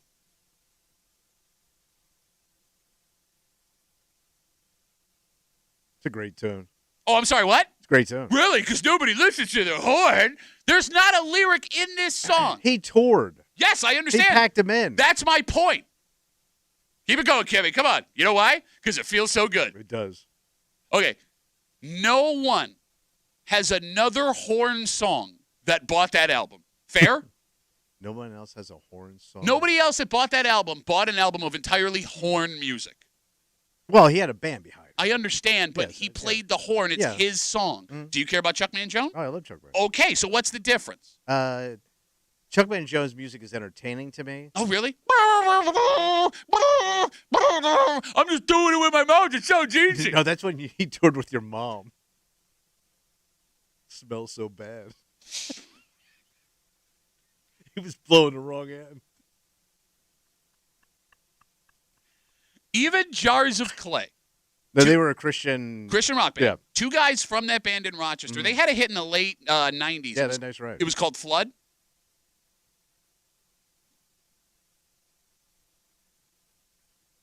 Like Jesus rock. Yeah. Hold on. Lift me up. Like you said, that's a Christian rock band. And that was a big hit at the time. And we cared about that. Do you care about any other Christian rock bands? No. Okay. If your argument is that people only care about music they're into, that only applies to Lou Gramm when it comes to people that had the biggest hits in Rochester, right? Like, well, he is the king around here. No, but my point is, like, you go, nobody cares about this stuff. Nobody cared about Horn. We got behind Chuck Mangione. Not a lot of giant Christian rock music fans in the greater Rochester area. We all got behind Jars of Clay. Nobody's getting behind 5x5. And that's not fair. That's not 5. Hey, life ain't fair. Which is crazy, too, because elevate your music a little now bit. more than past ever, an elevator. They have a number 2 Billboard hit, Kimmy. I'm sorry. I was gonna say it's so easy to find now too. Whereas those other bands, if you wanted to support them, you had to like wait for it to play on the radio or go out and buy it. You know what I mean? Like it's so easy to find that local connection now. I would think that would put more support behind it. But if you think of the competitiveness of popular music, right? When you want to break through, like what Lou had to do, what Jars of Clay had to do, what Chuck Mangione had to do in the jazz genre. How many guys play this crap? What was there, 7 bands that do this in the world? There's a ton. Probably there a ain't lot. a ton of that. Bro, every music school in America has 15 of these groups that circle around. And Yeah, but they go every nowhere. show you watch, every movie you watch, every commercial you watch, Yes. I mean, it's full of music like that. But they already got this. So They don't do make- more? They make new music all the time. It's like arguing stop doing rock when the Stones were finished. Well, some people would argue they For should. God's sakes, 252 WCMF. We're talking about this band, 5x5. They are from Rochester. They are Five of you get out of here. They're a classical music group. They have a number 2 hit on the classical Billboard charts. There is a clarinet player, flute, electric guitar, bass, and a piano. Excuse me, probably an oboe at some point too. Yeah. But Tommy's argument: nobody likes this music. Chuck Mangione from Rochester, one of the biggest musicians of all time. Oh, he probably has a Grammy for that too. Oh, without question. I'm saying from our area. Yeah. Hit with no lyrics. Jars of Clay crossed over from Christian rock to have a massive hit in the late 90s, right? Nobody really cared about classic music. Right now, as we speak, in fact, soul and R&B artist Danielle Ponder is making a big name for herself. Yeah. She is uber talented. Is this something that people listen to?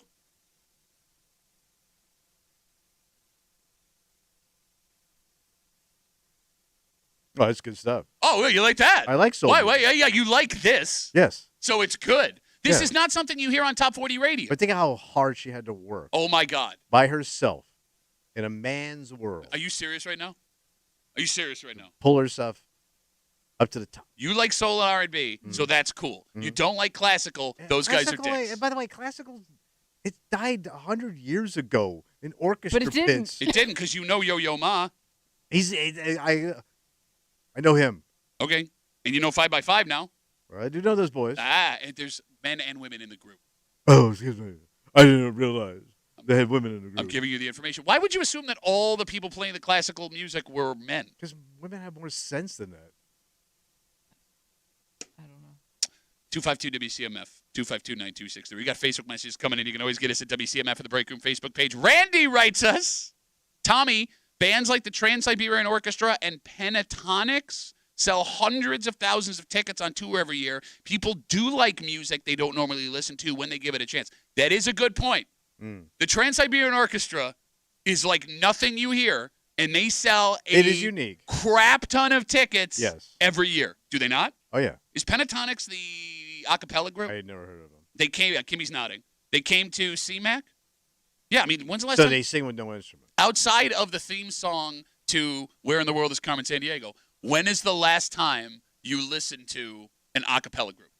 They used to come up on the show every once in a while. There was a couple. Yeah, of so guys you know it sucked. Yes. So there was Sons of Pitches. There were the Nylons, and there was a chick group out of RIT that used to come up every year too, and they were talented kids. Mm-hmm. But I couldn't sit and listen to an hour of that crap. I couldn't go down to like the Eastman and listen to an hour of that or an hour of a cappella unless you're like Take Six or somebody like the Manhattan Transfer that are like really good. Oh my God! Now he's trying to sound Name like drop. cool. He's dropping it. Hey guys, I got some knowledge. I'm a Manhattan Transfer is like Manhattan Transfer is pretty cool, guys. I was into before everyone else was. Check me out. You're looking down the record archive. See, they got the Manhattan Transfer records.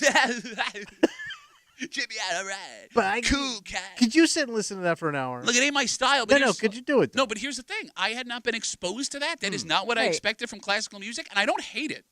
If it doesn't take It's you. very relaxing. Yeah. Yeah. Those are Quaalude. All right, so let me ask you a question. Love a Quaalude. Because if I told you there's a Christian rock group in Rochester that's really good, you wouldn't listen. But then Jars of Clay shows up. Well, because you know what they did? They jazzed up.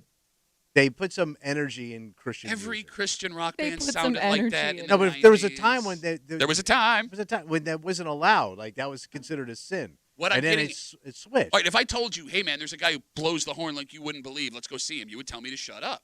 Chuck Mangione. Yeah.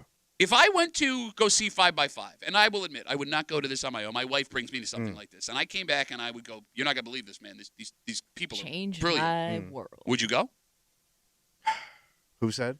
I did. No, your wife said. Well, you bitch, you bitch. I would go if your wife says to, because I don't want to look dumb in front of your wife.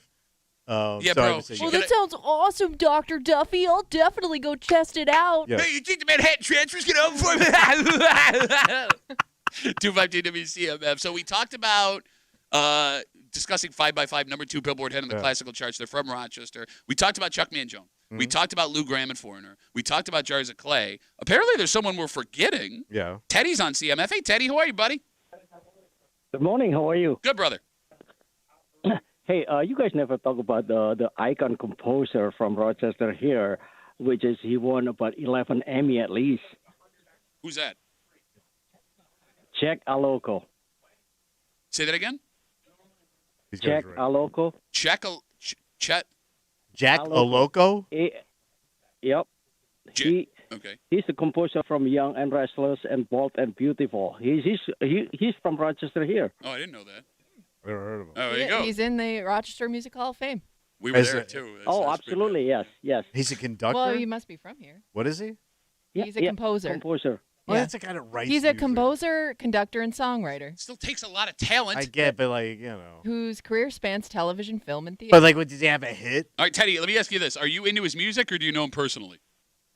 No, I know personally this person. Okay, so that doesn't really So count, Teddy. was he your neighbor or something? Well, he has won a bunch of awards, it looks like. No, I'm not trying to. I can't really tell you. Okay, Teddy, thanks for the call, So buddy. the other band I'm thinking about that had a hit was Duke Jupiter. Oh, yeah, back in the day. Yeah, and they had a big hit, and they had a nice little ride. Yeah, my dad used to try and tell people he was the drummer for Duke Jupiter for a little while. When after he left the Mets? Well, no, he actually turned out he was the drummer for. Nope, it's gone. It's gone. I'm so mad at you right now. I can't even. What think did I straight. do? No, because like the talent it takes. Oh, I understand. No, you man. don't, man. Because you laugh at these people's faces. Like if they were in here playing that music, you would laugh at their face. No, I'm cool. No, I'm get me out. I'm a polite guy, and I think I have music. I have good music taste. I listen to very good music. Well, that's why I would think you could appreciate that. But this sounds like Because something- you're, like, the people that defend that type of music are making the same argument you make for jazz. I mean, Kimmy, It's got to be the same side-by-side argument. can you give me that song one more time? This is 5x5, number 2 hit on the Billboard charts from Rochester. This is called Eclipse. This sounds like every song that was playing when you took me to a bar when I was 16. That's because you were stoned. No, that was. Yeah, does that make it better? I was 16. You were feeding me drinks, you weirdo. Like seriously, if you were like, oh, remember this song from last night, and you played it on the air the next time, I'd be like, yeah, absolutely. But this sounds like something you made on a computer. Like I can't even hear the separation of the You can't hear the instruments. piano? The separation of the instruments. There's the violin. There's the piano. There's All I see is like snow falling yes. Okay, see, it's and like a fire. You have a vision. I do. It's working, you idiot. It's like yelling penicillin isn't working because you can't see the penicillin like punching the infection. Why are you so dumb? They can't sell any of this stuff though. Number 2 on the Billboard chart. I understand because they've sold like 4 albums. Because you know, I mean, that's very deceiving. Like I would wonder. Oh my! Like I wonder how many copies. Let's of check this it out album. real quick, Yeah. because they measure it differently now because of streaming. So I don't know what the actual All right. physical album Well, what do sales you are. think? Give me a number because you're a big music I have guy. no. You're connected to all this stuff, man. I'm not a big. You vinyl guy. You're down at the archive, checking out the new releases all the time, eating fancy chicken planks down there at the hipster chicken shack. Chicken planks. Yeah, what's the buzz down at the chicken shack? I'll be honest. Down there in Fairport, the new Soul Center. I have no idea what a good record sales is right now. Can we say 100,000 copies or something? Well, I think 100,000 isn't that a gold record? It is now. Okay. No, I thought that was always a gold record. Okay, so let's say 50,000. I don't think they sold 50,000, but again, 10,000. bro, nobody. I don't know who's. 5,000. Stop saying numbers. I can even see Kimmy's making confused faces. I can't find. Don't worry about Oh, it. they didn't sell nothing. Of course, Well, they no. sold Zilch. stuff. They're on the idiot. Zilch They at least It bought one literally each of just- them. Because I tell my money. I mean, the album was just released November These guys 8th, can't- so I don't. These guys have not made a dime playing Okay. this stuff. Okay. Unless they're doing funerals. No, let's hope there's one more soon for them. Let's take a break. Thanksgiving on Thursday. You think Tommy was being a dick here? Oh man. Wait until we get to this discussion. Because I want you to think right now. I want you to think right now Yeah. what the average American will consume in calories during their Thanksgiving dinner. Open up and load it in. Here's the thing. But You're better off than you think. I question these numbers. We'll get into it next year at the break room. You don't even know what the numbers are yet, you idiot. CMF.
This shouldn't be a story. I hate this story. Oh. Because there's one day a year, well, there's more than one, but this one especially, you should not worry about how much you're eating, right? Enjoy. No, Life is short. Look, this is family. This is food. The whole holiday is based on. Embrace it, baby.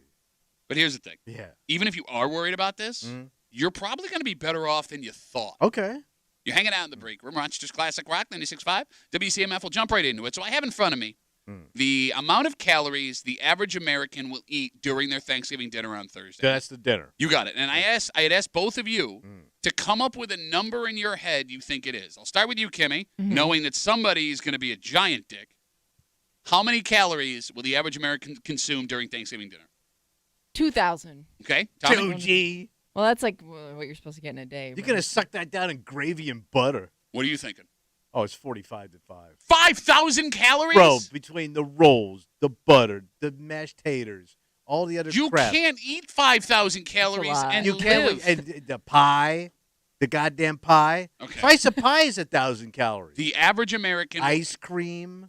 The average American Yeah. will consume 2,092 calories Ooh. during Oh, man, Thanksgiving that's dinner. so low. Kimmy nailed it. Was right. Kimmy nailed But it. then you ain't eating no stuffing. Bro, 2,000 calories is a ton of calories. And by the way, that's a single serve. No, it's Yes, not. it is. No, they Yes, factor. it is. No, They're saying, like, I, that's the- I have the study. You Your don't. fat ass. You're telling me that includes No, seconds? That's Yes. saying what the average American eats total. Yes. Not this is not one per serving. serving, whatever. This is what the average American will eat. 2,092 calories. Bro, you would die if you ate 5,000. Your stomach could not take 5,000 calories. I'm telling you. Okay. So that is a lot for one meal, obviously. Yeah, then you got the apps and the booze. It's not what I'm saying. But bless you, Kimmy. Bless you, Kim. For most people, Yeah. that's the only meal they'll eat all day. Really, the only thing they'll Right. eat all day. Yeah, So- I mean, you're Yeah. probably busy in the morning. You're probably busy all day, and you're just like, you know what? I'm just going to save it all for that one big meal. And to Kimmy's Yeah. point a second ago, depending on your age, weight, and gender, you're supposed to have between 1,600 and 3,000 calories a day. So as insane as it sounds Yeah. that we're going to sit down and eat 2,092 calories on average, it's also not as terrible as you may have assumed because you may be consuming the exact same amount of calories you normally do. All three meals in one. Yes, exactly. Yeah. That's what it is. And you're not going to have no snack afterwards? Okay, but yes, you're going to snack afterwards. I'm saying, like, people assume that are, like, watching their weight. Like, this thing is going to knock me off my diet so bad I'm going to gain 10 pounds. And it's physically impossible. In fact, it's impossible to gain a pound eating Thanksgiving dinner. How are we all so goddamn bloated? Because it's just eating Well, yeah, eating you're a eating little a lot bit at more once. every day. Yeah. Why are you making a face? Because I think it's off. Okay. I'm sorry. You think the average American, Kimmy, Yeah. Google, can you eat 5,000 calories in a day? Of course you can. No, There's people that can't. I don't think Bro, you I've can. worked with people that did. No, they didn't. You know I did. Bro, I don't think you understand how much 5,000 calories is. We worked with a Okay. guy that ate 3 garbage plates in one day. One day. Are we talking about, is his name Big? Was. Okay. I can't call him anymore. It is possible I to eat wish I could call 5,000 him. calories. I wish I could call him right now, but I can't. Why? I lost his number. Kimmy, you were I saying? guess I could look him up on Facebook. Shut up. But why would I do that? He's dead. No, he's not really dead. That's not why we're laughing. Go ahead, Kimmy. It is possible to eat 5,000 calories in a day, but that would be a part of like a bulking diet. So, you know, that could be for Oh, I people knew a looking boy to that was gain bulking. weight. The flappy It's cheese. high in calories and carbs. It says Flappy cheese. you can try eating every 3 to 4 hours. Like this would be like something you'd have to try to do. I'm looking. sounds He like. did it. No, you idiot. Yeah. Listen to what she's Yeah, saying. like you have to be very, like you'd have to keep on a pretty regular schedule to get to Yeah. that many calories. You're a in guy a that day. thought one chicken wing was 1,200 calories. Okay. All right. Now, here's the thing. What's that? As we have this, I almost didn't do this story because I don't want to freak people out. Again, the average American will eat around 2,000 calories for Thanksgiving dinner. But if that's like the big thing you're eating all day, it's not that big a deal depending on your age, height, gender, weight. You should get between 600 or 1,600 and 3,000 a day. You should never count calories on Thanksgiving because, first of all, it's impossible, right? You don't know what goes into what. You're just Right, eating a whole yeah, bunch. And right. two, Thanksgiving is a holiday based on gluttony. Yes, it is. That's all it is. But we also know that heart attacks go up around this time of the year. Not That's only because they're because sitting of next to you at the dinner table. Get him. Oh, get him. Get Beat him. Get him. Take him It down. does. Talk to anybody in the medical industry. Ask your wife. It has. That these ambulance drivers are on 24-hour call around the holidays. They're always on 24-hour call. Because That's the point of an ambulance. Because you stuff it and you're taxing your heart. It has nothing to do with the food. Everything to do with the stress. Well, the stress of The stress is stress worse than stress. The stress. You eat. Yeah, maybe you should have some more calories so your mouth works. Stupid. You eat the food. Yeah. And then it stresses your heart because your heart's trying to digest all the goddamn butter and gravy and biscuits. I'm going to talk to Kimmy now for a while. And you can't just eat one biscuit. He's still going. I'm done. Who eats biscuits on Thanksgiving? You eat rolls on Thanksgiving. Well, whatever. No, Can there you is eat a one- difference. Can you eat just one roll? Big roll. Yeah. Big ass roll. You No, know, I you- like multiple rolls. By the way, the roll is the least. I know you're all about the roll. But I mean, you're filling up on other stuff. No, but you're putting the butter on a roll. yeah, but there's And too it's many that other. fancy carved turkey butter. Usually the rolls are little. Yeah, little rolls. Baby Tiny rolls. Because otherwise it takes up too much room on the plate. Look at stuffing queen over How here. it goes. Stuffing queen. Wasn't that your mother's nickname? Kimmy, can we have an adult conversation between you and me now? I think so. Okay. We'll try it. No one keeps a diet on Thanksgiving, right? Wouldn't think so. I think it would be hard. I mean, then again, I guess you could because, some of the food you're eating isn't necessarily bad. Like, you could keep it a certain way if you wanted to. Turkey breast. Like, green beans. in moderation, I guess. Right. What did turkey I don't breast know what? why you'd want to. Turkey breast green beans. No, you can have more than that. You got yams. Yeah, Yams there's are some. fine. It's a lot of Yams are the vegetables. worst. No, they're not. Yams is one of the densest foods you could eat. It's candy. Bro, All it is candied is- yams are bad. Yeah. But a yam is Sweet candy. potato is okay. Okay, that's not a yam. A yam and a sweet potato are Yam- almost the same thing. No. Almost Yam the is same a way thing. to prepare Oh a sweet my potato. God. You're asking a Oh southerner my about God. y- You ain't a yamming. southerner. You were born in Jersey. And you put marshmallows all over it. Southern Italian. Hey, let me get some of Yam. that barracuda parmesan. Hey. Your yam eating ass ain't eating 2,000 calories. You know, Kimmy, Yeah. as we're talking another adult conversation over on this side of the room. Yam ate a sweet potato. Yes, so for people like, you're gonna if you're on a diet, you're getting off the diet. But since last Thanksgiving, Yeah. weight loss drugs like Ozempic, Wegovy, they've become very popular. Oh, the needle. Yeah, and if you're not familiar, Makes it hard to eat a lot. that's just it. Yeah. It curbs your appetite. Right. Can you eat? A serious question. If you're on Ozempic or Wegovy, can you eat through that? You Or could does your probably body have just say a little no? bit, I'm guessing, but then you start to feel full. That's right? what I mean. Yeah. Like, well, because Grandma's shooting up at the table so she doesn't stroke out on gravy. She's like the last days of Jimi Hendrix in a hotel room. what I'm asking, the reason I asked this, you idiot, you and I have said, Yes. being former big old Oh, fat yeah. boys, that we didn't get fat because we were always hungry. No. We ate through the hunger. I love to eat. Yes. I love the taste of food, and I would be in pain. Take a breath and keep eating. Samesies, right? Yeah. So can you do that on Ozempic and Wegovy, or does your body just shut down the hunger? I thought you kind of it made you a little sick if you overeat. Okay. All right. So, like, with that being said, are people accounting for family members that are on these drugs, like how much they're going to prepare? Because, How could you, though, really? well, I mean, if you know someone's on it and you know they're not going to eat a ton of food, you're just wasting money. But it's hard. Thanksgiving is one of those holidays. It's hard to prepare a small amount of these foods. You tend to go big. And You know hope what I mean? and Yeah. you- Because and it's you're- called a spread for a yeah, reason. Sure. and you're planning for leftovers. Like I Yeah. would be disappointed if there weren't leftovers to take home, right? Yeah, no, I'm with you. Just weird. Like, if I invite somebody over, they have one slice of turkey, like that much green beans, a little bit of stuffing, and they're done. Well, look at what I got all this. What am I going to do with this? True. 252 WCMF. We started this conversation with the knowledge that the average American will be eating 2,000 calories worth of food during their Thanksgiving dinner. Tommy goes off like a car alarm. Barber's now on CMF. Hey, Barber, how are you, buddy? Hey, got to back time you up. My dad had, I think, at least 6 heart attacks, and they all, except for one, were in the holidays. So many Thanksgivings and Christmases he spent in the hospital. How bad is your mother's food? It's too good. That's why he slumped up after they got married. Oh, my God. He had He six had 2 heart triple attacks? bypasses, and he dropped dead, and I brought him back with CPR, and he had a pacemaker defibrillator put Wait, in. he had 2 triple bypasses? One at 40 and one at 50. That's a bypass around your bypass. Seriously, that now you're on you have an interloop. Yes. They would have gone for 4, but there was so much damage from the first triple, they couldn't do the quadruple. They could only do 3 out of the 4. He had a can of worms in Never his even heard of chest. So 6 heart attacks. Yeah, I mean, both legs got the veins for the for the bypasses. Oh my God. Yeah, no, at the end they were putting hoses in his legs.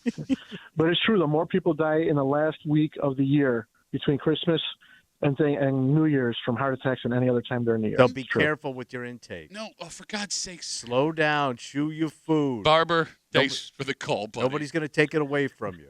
Have a good day. Eat big, boys. Eat big. There you go. My father used to say all those words with a mouthful of food. Let's take a break. This is legal again in New York State, and it should be legal. There should be nothing against the law about this because it's none of the government's business. All right, sounds good. But it is weird to be celebrating this thing that destroys families being off the books as against the law. It destroys a family? Oh, I mean, look, you can, like if you have a married couple with children and this happens, odds are this relationship is over. It's going to cause pain for both sides of the family. But I can do it. You can now do it legally. Despite the fact that there are still some people that are arguing this law should be in place, that this relationship issue should be decided. Is it like a sex move? This is all sex. Oh. But it's not, it's not that one, you idiot. Sidomi? I'll just tell you, coming up next here in the break room on CMF.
It's a law, and most people had no idea was still on the books in New It's York. just like one of these old ones that was written back in the old-timey days? Yep. And if you did know, it's because of one strange story that happened 14 years ago. Yeah.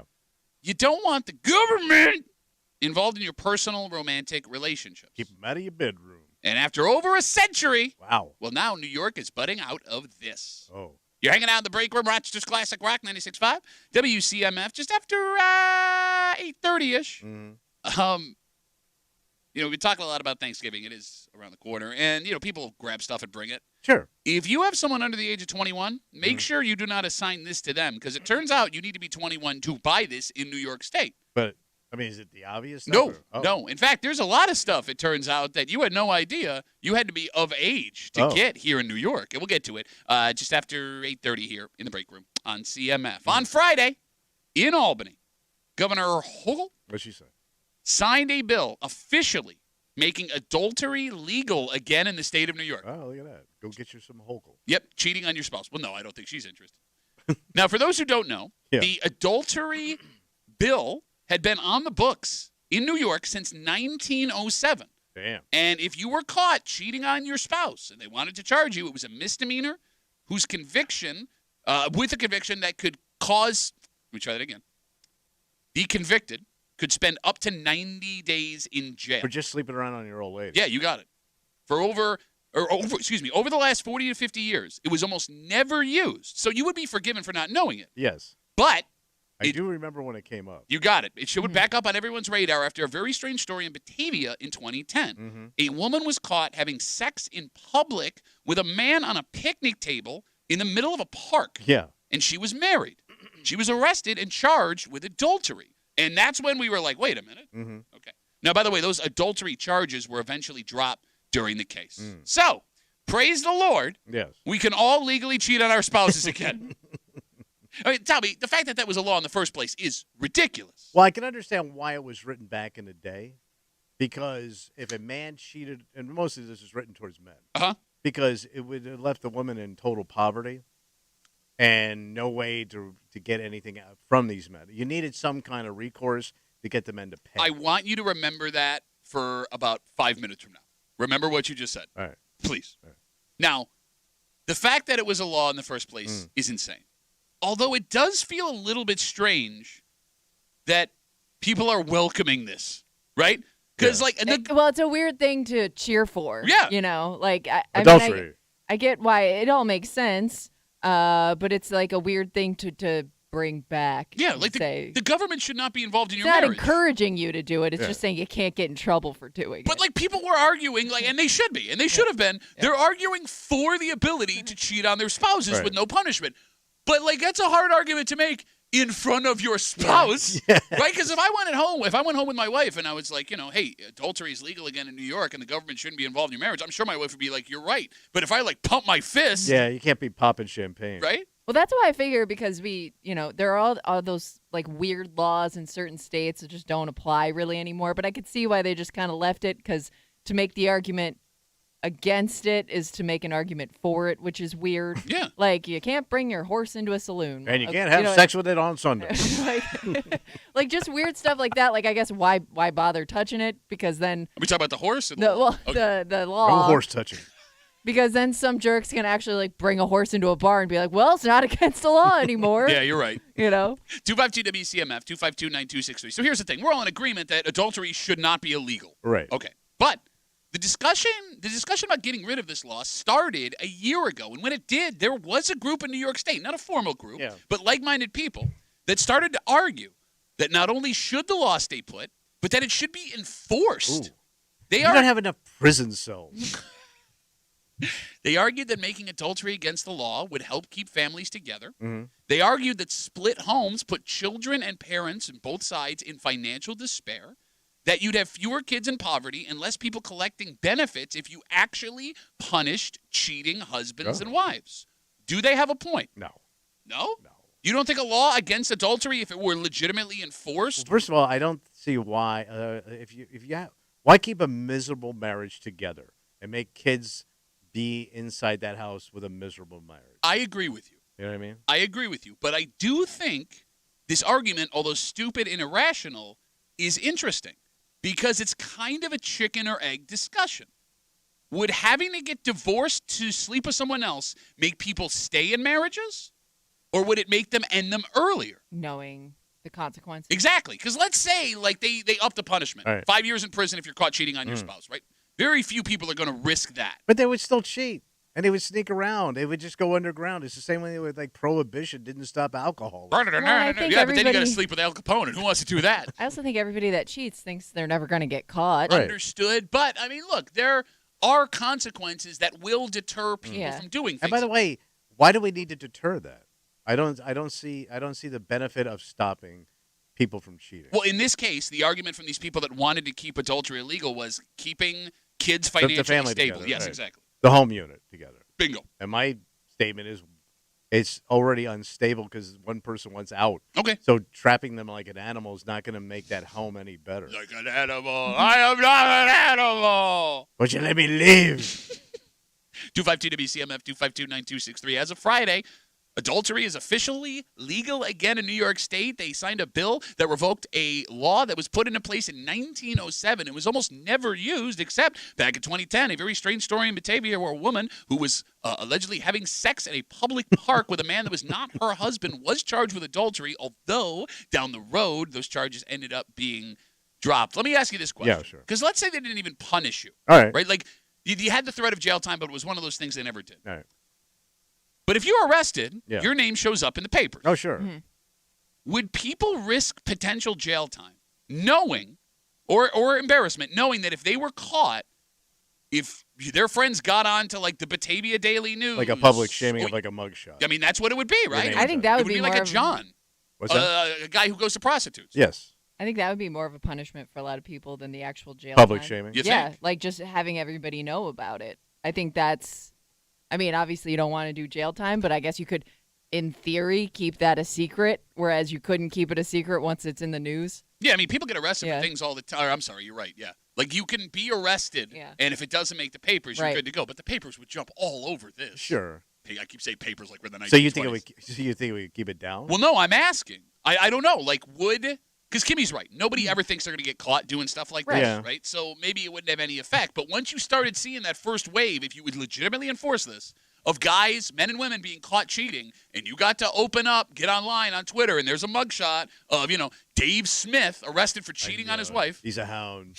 Old Smith is a hound. I don't think I don't think cheating has the same stigma anymore. At least I don't think that it did 50, 60 Oh, years I ago. think it does. Really? Because if you told me somebody cheated, I go, I know a lot of people that cheat, man. It's like it's pretty run of the mill. Oh, I would make the argument that cheating is more of a stigma now than it did back then. Why? Because you know about it. No, but I knew And about it back then. I knew guys that were.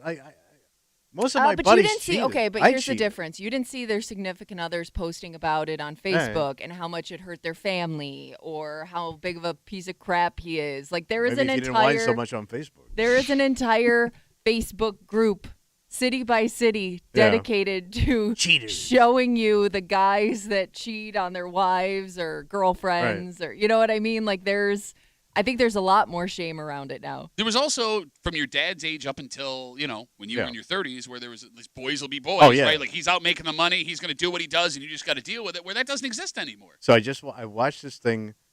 I watched this documentary. In order to bring this up, he was like this Italian playboy, Okay. and his family owned Fiat. Oh, the car company. Yeah, and this guy was a player, right? So, in his marriage, he also had a bachelor pad that his wife helped him decorate. Wait. So he had a family. He had the big mansion on the Mediterranean, the big rich Italian guy. He also had a bachelor pad. Like she knew about it, where he would go on like his bachelor days on the side. And she was fully aware of this. She helped him decorate it. Damn. Well, she probably didn't do a just good wanted him job, out though. of the house. What's that? She probably just wanted to do her own thing. She's He like, was- yeah, you go over there. I'll spend your money over here. I was watching this guy go. This guy was the coolest guy I've ever seen. Do you hear what you just said? Yeah, but he was cool. Like he had like signature moves that like only a super good-looking rich Italian guy could pull. 252 WCMF. You know, Kimmy, I'm going to talk to a reasonable human being for a little while. Sure. As we talk about the whole, like, shaming people into not cheating if their names ended up in the papers or whatever, if they enforce this adultery law that no longer exists as of Friday, you could also make the argument that the public embarrassment would hurt the victim more. Oh, yeah, sure. Oh, yeah. I'm sure that there are people that wouldn't want that, especially if you have kids. That's somebody's dad. Yeah. The whole family gets the stink. And, like, what's funny is, like, going further down the road, there are more people than we know who have spouses that cheated, that decided to stay together, and they never told anybody, only not out of grace for the person who cheated, but out of saving the embarrassment for the person that was cheated on, because we also, look, we know doing this show, people love to victim blame, right? And I'm not here to say that every person that gets cheated on, right, the other person was the bad person, whatever, it's none of my business. But I know how you are. Well, what was she doing? You what asked, like, what was broken? Who? I mean... You literally just said it. If you stop being emotional on Facebook, I would have to go do this stuff. But there are two sides to every story. No, I understand that. But it would immediately, there would be a lot of people that would immediately attack the person that was cheated on based on home team. Yeah. You know what I'm saying? Yeah. You know, there's something everyone should know at this point. Going back to something you said a second ago. What's that? It seems that when this law was put into place, it was never actually about protecting marriages. It was more about control, because your argument was you needed this law back in 1907 because men were the financial pillars of the community, and if they cheated, then women were devastated. They could just walk. This law has been used almost exclusively on women since its inception. Mostly women were charged with adultery when it was used. Bro, it was all these scumbags. Yes, but it's a power move. It was to keep them in the marriage. You got it. Yes, right? And we know through studies, even though women cheating is up the last couple of years, I mean, guys lead the league in stepping out. Oh, yeah. So, yeah, this was never about protecting. We're the Yankees at cheating. This was never about protecting kids. It sounds like it was about keeping women in their place. Look at that. Which is very icky. Keeping control. Yeah. But that was the old days, the old school. Oh, yeah. Look at you. You say it like you long for it. I don't long for it. You I'm just saying. Oh, what happened? You were going to say butt, and I was going to catch your butt. There's nothing we could do. No, there is. You can repeal the law on adultery, which they did. Well, they already wrote it. As we're having... Nobody had an eraser back then. As we're having this discussion, too, like if you were going to actually, with these people that want adultery not only to stay put, but to be enforced, how would you even enforce it? I don't know how you. I don't know. Because, again, you would have to have such solid evidence, too. You know what I mean? Beyond a reasonable doubt. You wouldn't be able to just accuse somebody without anything to go on. Because it's, I mean, I'm sure people do that all the time to their significant others, but they usually wait until they have some type of proof so that they can explain themselves, right? But like, think about every... I have a feeling they're doing something. Think about every trial you've ever seen in your life, right? Like, you need to have proof beyond a reasonable doubt that this person engaged in sex with this other person. Unless you have them on tape and you have visual of them, Yeah. Right? Slapping uglies. Or you had it done in public like the story in Batavia. It would be very hard to prove. Yeah, how could you? You would also have to define what adultery was. What is adultery? No, okay. Is it sex?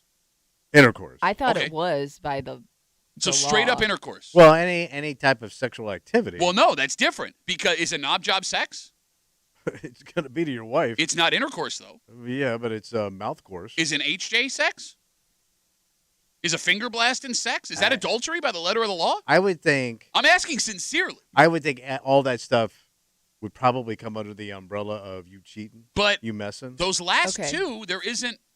I got you. You know what I'm saying? If you're watching the live stream, you get what I'm doing. So I could read you the definition of adultery. Please read me the definition of adultery. Voluntary sexual intercourse between a married person and a person who is not his or her spouse. But you're just saying intercourse. So based that's just, that may leave some wiggle room there. Literally and figuratively. No, and they changed that law in the 1930s based on the famous New York Supreme Court case of Eaton versus Cheaton. Okay. Right. New York State, according to the law, determined Eaton ain't cheating. Yes. So how about that? Your husband, you could be doing that to each other at the same time, and he could do it out in the open, and it's not adultery. Right. What a stupid law. Is that because that wasn't a thing in 1907? It was a thing, though. How many dudes you think were yodeling in the valley in 1907? It was hard to get to. Bro, could you imagine? You had to bring a machete to get through some of that stuff. She's been riding a horse all day? Oh, God. Yeah, I think you're right. Probably didn't show up to the 50s. Did chicks knob dudes in the 1800s, 1900s? Did they knob? Yeah. Yeah. How do you? I mean, I course get they you did. were You in don't high think school it then. existed? No. Well, think about. Look, all right. Knobbing obviously has been around since the Bible. Kimmy, I'm going to talk to you again for a while. Are you sure? Yep. What was going on in Sodom and Gomorrah? You're the way better option here, trust me. Okay. Kimmy, you have admitted, and speaking for all women, you believe when you say this, that doing that thing is not your most favorite thing in the world. In fact, you argued you would rather do laundry all day than have to do that, Sure. which was the I said most. there are worse chores you. Well, no, that was a whole different discussion. Okay. Anyway, what I'm Anyway. getting at is They don't like it. today Mhm. Yeah. is the best time in human history to knob somebody Mhm. from a cleanliness standpoint, sure. from a disease standpoint, Yeah. More testing. all of these things, right? Yeah. So if right now Mhm. we are at a pinnacle of knob giving and you women still don't like it, imagine. Yeah, but could you make the argument though? You didn't know as much about how stuff worked back then and how things could be transferred back then. But I had a nose and I had eyes. No, but so Imagine Yeah, what but a dong looked like in 1900. no, but that might have been the only protein she got all day. Why? I mean, these Why women do you worked do hard. And there was this? very little food. Look how skinny. Why do you think everybody was skinny and miserable in them pictures? Nobody was knobbing anybody. Every woman had knob face. Well, you could have just used your normal face. But you know what I'm saying, man. Nobody No, looks I don't. happy. Let's take a break. So Thanksgiving on Thursday. Yeah. Standard for everybody to bring something, right? yeah, Spread yeah, the pain yeah. a little bit here. Mhm. If you have someone under the age of 21, make sure they are not responsible for this because they can't buy it legally. Oh, but it's not booze. It makes sense, right? Like, Oh. in fact, speaking of New York State laws, this is a new law. It's only been a law for the last couple of years. Oh. However, Yeah. New York does get weird about what is and isn't okay at 21 years old. Mm. And we'll get into it next here at the Break Room on 96.5 WCMF.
there were ages we all had to wait to do certain things. Oh, sure. Right? Driving at 16, drinking at 21. But it turns out there are lots of things you'd never think of. Really? That you can't do or buy in the state of New York under a certain age. And this specific one could affect your Thanksgiving dinner. This ain't good. You hanging out in the break room, Rochester's Classic Rock 96.5. WCMF, just after 8:45. It is one of the busiest travel days maybe of all time this week, right? Did they say like 1 in 3 Americans are flying? 1 in 3? It's like 80 million Americans, which would be about a quarter of Americans. All right. Airlines are doing everything they can to try and attract you. Sure. And one has pulled out a card that they think is going to make a difference. No kidding. Because they believe, it seems, that their menu will get you to pay to fly with them. Damn. And we'll get into it just after 8:45 here in the break room on CMF. So, Tommy, last week we talked about Thanksgiving pie. We got in a screaming match over it. Yes. You know what tastes good on Thanksgiving pie? What's that? Whipped cream. Oh, yeah. Well, if you have someone stopping to get whipped cream on the way to dinner on Thursday, you'd better make sure they're over 21 and they have their ID. Did you know? What's that? It's illegal for anyone under 21 to buy spray cans of whipped cream in New York State. Because you're getting high, man. That's right. I'm high on whipped cream. The concern is the gas inside the can, the whippets. Yeah. Right? Folks of a certain age and background may know exactly what we're talking about. So here's the thing. If you didn't know that, you can be forgiven. The law is relatively new. It went into effect in November of 2021. But if you don't have your ID, by the book. No whipped cream for you. Well, you can go a tub of Cool Whip. Yeah, but is that the same high? No, stop encouraging. Do not do this. It's actually super dangerous for you. You can't get high on Cool Whip. Well, I can. I love Cool Whip. By the way, quick sidebar, side argument. Cool Whip 1,000 times better than spray whipped cream. Really? Oh, yeah. Oh, yeah. I could freeze Cool Whip and just eat it with a spoon. Really? I love Cool Whip. Really? I always thought that was like fake whipped cream. Yeah, isn't it the same thing? Yeah. Just no, I don't different know. form? Look, cheese comes out of a can. That's delicious, too. I don't care if it's real. I do like aerosol cheese. Also get you high. Stop. By the way, the fact that we have aerosol, the fact that you can say aerosol cheese and everyone knows what you're talking about is kind of a problem. Cheese in a can. So here's the thing. Yeah. You get why the state did this, right? And it's not the worst idea. 21 seems to be now the age a lot of things are moving to in the state of New York. All right. Because we know about alcohol, but it's also the age they've established to legally buy recreational marijuana. All right. Right? Sure. 21 is now also the legal age to buy cigarettes, cigars, and vapes in New York State. So what was it before? 18. A couple of years ago it was 18. They upped it to 21. What was it, like 2-3 years ago? So I just had to recently get my wife cold medicine. So she sends me to Wegmans to get it, right? Yeah. So I get in line. I got a bunch of groceries. She goes, I need your ID. I'm like, I don't have any beer. She goes for the cold medicine. So I had to show my ID for one of the cold medicines I got. It was over the counter. Yeah. I had to show her my ID to get cold medicine. Yeah, it's because of guys like your dad who were robo-tripping on Robitussin. I can't get nothing. That's always been a thing. I heard from a distance you kind of look like an 8th grader. See, that joke Since does not die. But up close, you look like a terrible comic. No, I mean, but it is weird, right? Yeah. Like, first of all, that they'd ask for your ID. Really? What do you mean? Well, I'm ancient. 1 foot in the grave over here. Isn't it because they want to track? You can only buy so much. Yeah, right? Because I think you Yeah, can yeah, make meth or something. Yeah. like Yeah. that. That makes sense. So I think that's why that's been a thing. The joke's on her. I already had my meth that day. But it is weird, the cold medicine aside. Yeah. To think that 35 years ago, there were still kids in high school in our area that had smoking lounges they were able to use, right? And now they can't even legally buy cigarettes or vapes or cigars. On top of that, 21 is the age most hotels use in New York State when they rent you a room. Now, you can't rent a car under 25. Yeah, but that's always been a thing. All right. All right, so let me ask you this question. Yeah. And the phone number is 252-WCMF, 252-9263. Let's say we had to pick one adult age. What should it be? And the reason I ask is voting and joining the military are also very adult things. Yes. Very adult things. They are major life decisions. But you can do those at 18. Yeah. So if you had to pick the line. Like a blanket of everything in one age. We have a standard. You are an adult line. Do you take alcohol, tobacco, marijuana, and cheese in a can and bring it down to 18? Or do you take voting and military service and move it up to 21? Because if you move the military to 21, that would affect the military. Now, I'm not asking you how bad it would hurt the military. I'm asking you, what age do you have the ability to make the decisions about what you want to put in your body? And by the way, when I say have the ability, having a better idea of what the consequences could be, what you want to do for a living, what you want to put in your body, stuff like that. Is it 18 or is it 21? Probably 21. So you'd ruin the United States military. Why do you hate the troops? See, I knew you were going to trick me. Kimmy, is it 18 or 21 to be an adult? I think 18. I just think like, if you're moving on from high school, you're starting your quote adult life at 18. Okay. You drink. I would think like that's when you have to start to make those adult decisions, and I don't know how big of a gap do you think there is between 18 and 20? I would argue there's a huge gap. Really? Even with your immature self at 21? Well, think about this. Like 3 years at that point is a significant part of your life. I agree with you. 41 to 44 is not that big. But I guess I don't know, like, making, these types of decisions, how different it would be for you. The problem with drinking at 18, because I could legally in Florida at the time, you're drinking with like-minded idiots at the same time. So to your point, having a couple of years to mature and then drinking with those people probably would have made a big difference. Okay. Instead of making all those dumb decisions together. Now, by the way, I think the idea behind raising the age for alcohol, and I could be wrong, call me on it, 252-WCMF if I'm wrong. I thought the idea was giving 18-year-olds access to alcohol gave 14 and 15-year-olds access. It was very hard to tell everything who was what. Back a little, and they could, you could go buy alcohol and give it to the kids in high school, whereas when you're 21, you can't be 21 in high school. It's easier to judge maybe somebody that looks 21 versus somebody that looks 18. Mm-hmm. Exactly. You could be letting younger. Yeah, I see what you're saying. All right, so what is happening in this room I am finding very interesting. What's that? Because I would have thought that you guys would have argued the opposite points that you guys are arguing. I would have won 18. Well, because you drank at 18, you could smoke at 18. Everything for you when you were a kid was 18, where Kimmy, everything for us was pretty much 21. It was, but people still did it at 18. So I guess to me, I don't know how big of a difference it would have made. You made an interesting statement, saying that when you are 18, you are now an adult. Right? That's what they tell you. So, but that's just it.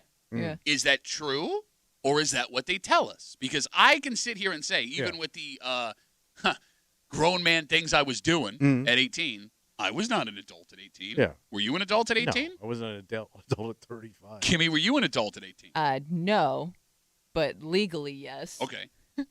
Now, look, don't get me wrong. I don't want to change the age for the military. I don't want to change the age for voting, right? If it affects you, you should be able to have a say in both of those things. But, can you make an argument that asking an 18-year-old to make a decision about joining the military is a wrong thing to do? It is a big decision to make it very young in your life. You're committing several years of your life, right? To this what thing? age would you put it at then? 21? I don't know.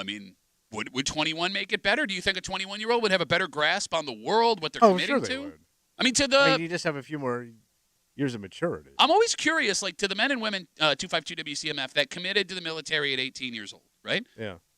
Were you aware of the commitment you were making at 18? And would you change it? Again, Tommy's right. If you changed it, it would affect the military. After having that experience, what would you put it at? Yes, but let's say the effects of 21-year-old military service were taken out of this argument. Should an 18-year-old be able to make that decision? I don't know. Yeah. I was never in that spot. It would be interesting because women mature quicker than men in that zone. They kind of do. You don't think so? Well, you hear me going high pitched. Boys do crazy, dumb stuff. I don't think girls. I always said mature. Different types of risks, you're saying. I always said they mature quicker. All right, that's fair. Look, you can make the argument. I'll listen to it. You can almost. I would say, if you let the girls drink at 18, and the boys can't drink till they're 21, I wonder how that would change the dynamic of things. Interesting. Girls can drink at 18 because they're better at handling things in life, and boys got to wait a little bit. Okay, but the power dynamic would completely shift. Yeah, you are right about that. But I do find it a flawed argument. Of course it is. But no, that women mature faster than boys. They always seem to be. I'm just talking about when I was a kid, and the girls just seem to be way more together than the guys. But I kind of feel like women have to, we say that because women aren't allowed to go do crazy things without us judging them, right? Like if everything was even across the board, if we had a girls will be girls argument, women would be doing the same stuff guys were doing. Right. It's not because they're more mature, it's because they're forced into a box. All right. What I'm saying? Yeah. And I didn't mean that in a dirty way. No, I understand. 252-WCMF, 252-9263. This conversation started with the fact that you can't legally buy aerosol whipped cream at under 21 years old here in the state of New York. And it's weird because they moved the age to Buying cigarettes and Yeah. vapes, cigars to 21. You can't legally buy marijuana till you're 21. You can't drink till you're 21. Yeah. But you can vote and you can join the military at 18. So if you had to pick one uniform age where you are an adult, Yes. is it 18 or is it 21? Let's talk to Jennifer. Hey, Jen, how are you? Hi, good. How are you guys this morning? Good. What do you got for us? Well, I just want to say that my son is 17 years old, and he has been very adamant about joining the Army. Okay. And as soon as he turns 18 in March, that is what he's going to do. So do I feel that he's an adult?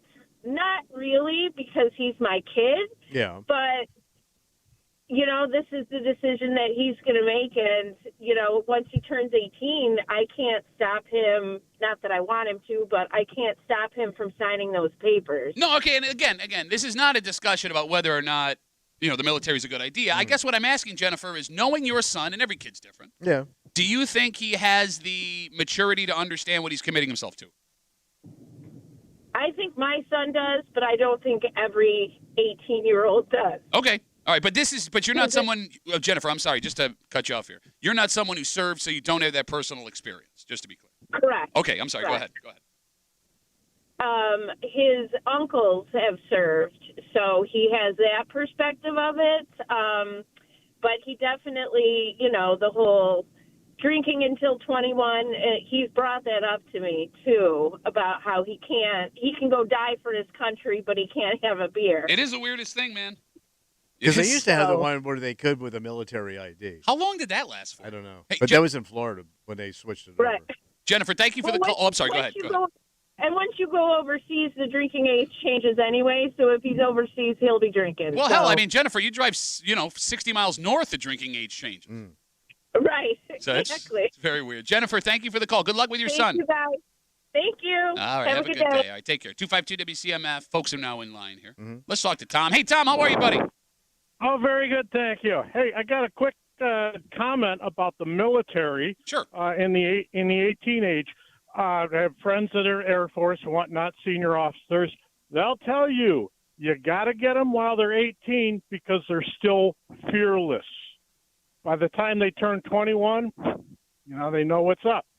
Okay, but I don't know if that's a good argument to make for 18, Tom. No, it probably isn't a good argument. It is the military taking advantage of our young. Okay, well, but here's the thing. But you bring up, Tom, those guys that are, senior officers and stuff. They made a career out of this, committing themselves at 18. Yes, they may or may not have been in 18. Most of them did finish up school, college, advanced college. Okay. But they want the 18-year-olds in. No, I get it. I get fearless. I get it. Tom, thanks for the call. I appreciate it. To your point earlier, right? Like 3 years worth of recruits. That's millions of kids potentially, right? Yeah. So, you need it. Right. 252 WCMF. Again, this is not something you experienced. No. This is not something I experienced. We have the drinking and the smoking, but even your drinking experience was different because you were drinking as a senior in high school. Yes. Still blows my mind. That was so much fun. You could walk into a bar.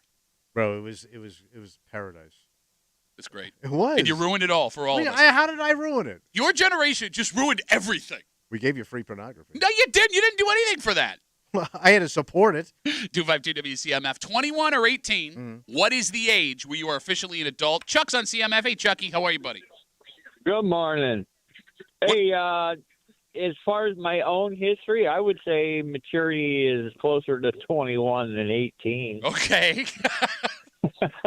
But I don't think you can do anything with the military because one of the things about it is this potential career for somebody. Sure. And if that's what it is, then they should be entitled to get at it as soon as anybody else can get at the career they want. No, that is Chucky, that is a great point. That is a great point. Like the military takes folks out of really bad situations, puts them in good spots. There are folks that are just super talented and they're driven and they want to go do it. But again, Chuck, I know myself at 18, I didn't have the mental aptitude to make that decision. Now knowing what it takes at 38 years old. Right. Well, it's the wisdom of maturity. Yeah, we'll go with that. Chucky, thanks for the call. I'm trying to figure out what age I finally felt like I had a grasp on how the world worked. What age was that for you, do you think? Oh, God, like 40s. Took that long? Oh, yeah. Kimmy, how about you? where I really felt like I'm an adult now. I would think by like my mid to late 20s is when I was like, you feel like a little bit more comfortable in your own skin. Okay. Because, like, here's the thing. I want to believe that I'm there now. Yeah. But life You're also... always going to learn, right? But that's the funny thing. Life has a way of kicking you right in the balls and telling you don't know nothing every couple of years. Yeah, I mean, I will say, like, when I went on the road at 28, 29, that was so eye-opening. Like, I thought, oh, this is how the world works. And I was completely wrong. Completely. Yeah. And then I got into this business and realized, again, what I thought this was going to be like, I was completely wrong. Yeah. Like, these people are really gullible. They'll hire anyone. Like, I should have done this from the beginning. I don't know how you're still doing it now. I'd have a house next to Brother Weeze. 252 WCMF. We'll take one more call. This discussion started with having to be 21 to buy aerosol whipped cream. But now we are getting into the age discussion. You got to be 21 in New York State to drink alcohol, buy tobacco and vaping products. But you can be 18 to join the military and vote. And if you had to pick one uniform age where you give everybody the responsibilities of an adult, is it 18 or is it 21?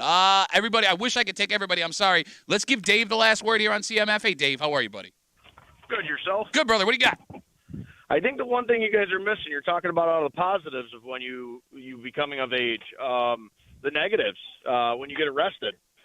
Oh, yeah. The legal age is 18 for being an adult. You can be charged at 16 as an adult. So if you move the line to 21, you would have to think about whether that line should move in that aspect, too. That's a good call. But here's the thing. I mean, Dave, I think you could also make the argument, like we see some stories where there's a kid that just turned 18 that did something stupid that a teenage kid would do, and they're being charged with, like, legitimate hardcore crimes. Right. You know what I mean?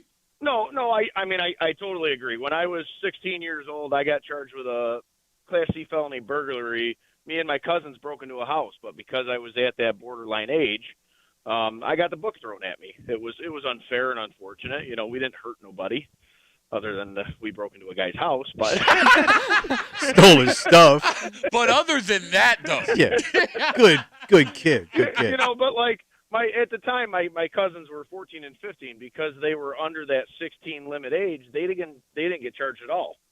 No, I get what you're saying. You were the dick that talked him into it. Way to go, Dave. Yeah, pretty much. Dave, thanks, buddy. Have a good rest of the day. You too. All right, there goes Dave. All right, we are super late. We got to take a break. This airline is banking on this name brand food changing you buying plane tickets. I can get it on the plane? Yeah, this is what they're going to serve exclusively now. Sounds pretty cool. And we'll do it next here at the break room on 96.5 WCMF. The Spot of the Del Monte is giving you two great ways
flying is expensive. Oh, too much. Right? And there are little things that airlines will try to do to get you to pick their business. Mm-hmm.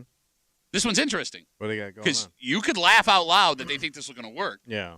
But then again, you're hanging out in the break room. Rochester's Classic Rock 96.5. WCMF got a quick one here. We are super late talking about aerosol whipped cream. It was announced last week with us coming up upon the busiest travel day, maybe again in American history. They say that 80 million Americans will fly at some point in Thanksgiving. That's 1/4 of the country. The population. Right? That's insane.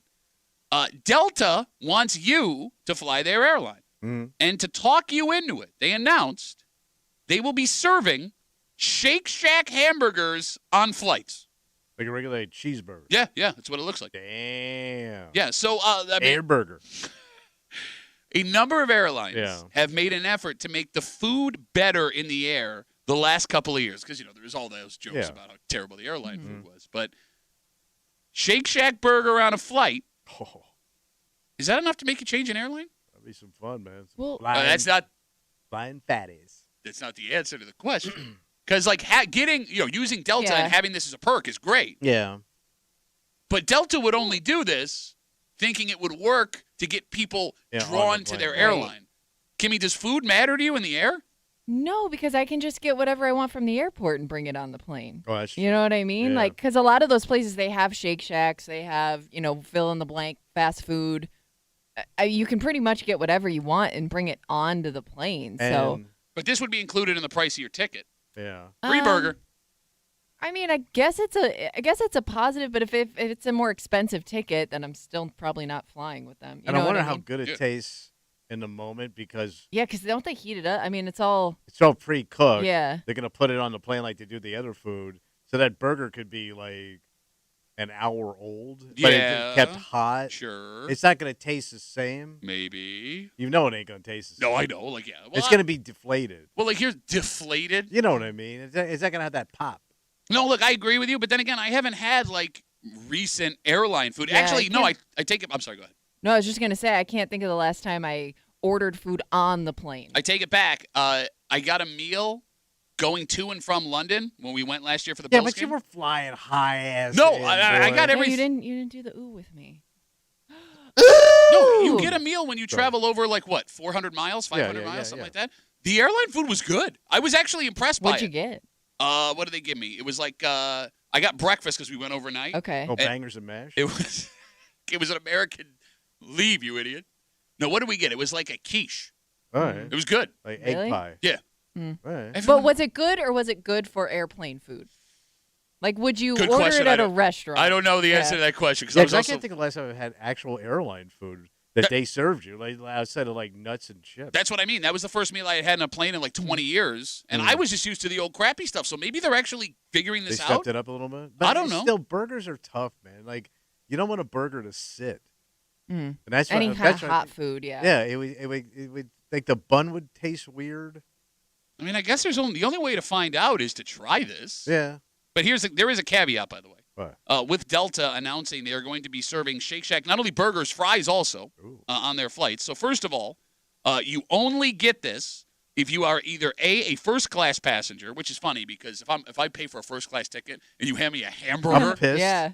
or you're on a flight longer than 900 miles. So you're going Okay. overseas. So that's a long trip. So this will be starting December 1st, but only out of their Boston hub. Delta says it plans to expand to other hubs in 2025. So it's got to be a long-ass flight Long haul. or a first-class ticket. Here's your burger. And by the way, don't want to eat a burger and fries and then sit for 6 You are hours taking a on a chance. plane with other people. That's a lot of air ass. You wanna pick your safest foods to bring with you. Quiche? Eggs and egg pie. That's a pretty gassy food. That's what I'm Yeah, saying. that's true. I'm taking the most. I'll take a bagel or something. Yeah. Keeping And it simple. It doesn't drop ass. Say it again? Anything that doesn't drop a lot of ass on a plane. Bro, all I do is drop ass on planes because you can't. There's so much noise. You can't. Even if I were Yeah, but you can smell it Right. still. hey man, not my problem. That's why you got to work that little blower, that little AC thing. Yeah, the hard thing to do is to get my ass in the air to blow it away from me. Or pull that mask down. that margarine cup you're supposed to suck oxygen from. All right, so both of you are in agreement. Yeah. Not a benefit from I'm it. not- burger would not make you change where you're I would flying. take a pass. Like Timmy says, you can get all that delicious food. Just Yeah, I've you seen got- people bring pizza on the plane. Yeah. Okay. All right. Fair enough. All right. Let's take a break. These people are a godsend and a pain in the ass all at the same time. Oh. Because every neighborhood has one. Mm. Maybe you don't know them well, but they want you to know them because they are looking out for your safety, Okay. for the safety of everyone in the neighborhood. The neighborhood watchdog. Oh, yeah. But here's the thing. One story coming from Parma suggests that maybe there's something going on deeper with the neighborhood watchdog. Because this person, if the allegations are true, Yeah. sounds like a psycho. And maybe, just maybe, Yeah. every neighborhood watchdog has that psycho in them. Damn. And we'll get to it next here at the Break Room on 96.5 WCMF.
Where you live, there is a watchdog. Oh. Someone who makes sure everyone in the neighborhood is above board, and if any little thing is out of place, they're going to handle it.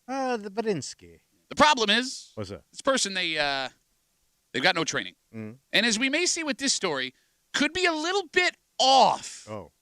So the question becomes, the neighborhood eye, is that someone you appreciate? Mm. Or is that someone who's a problem?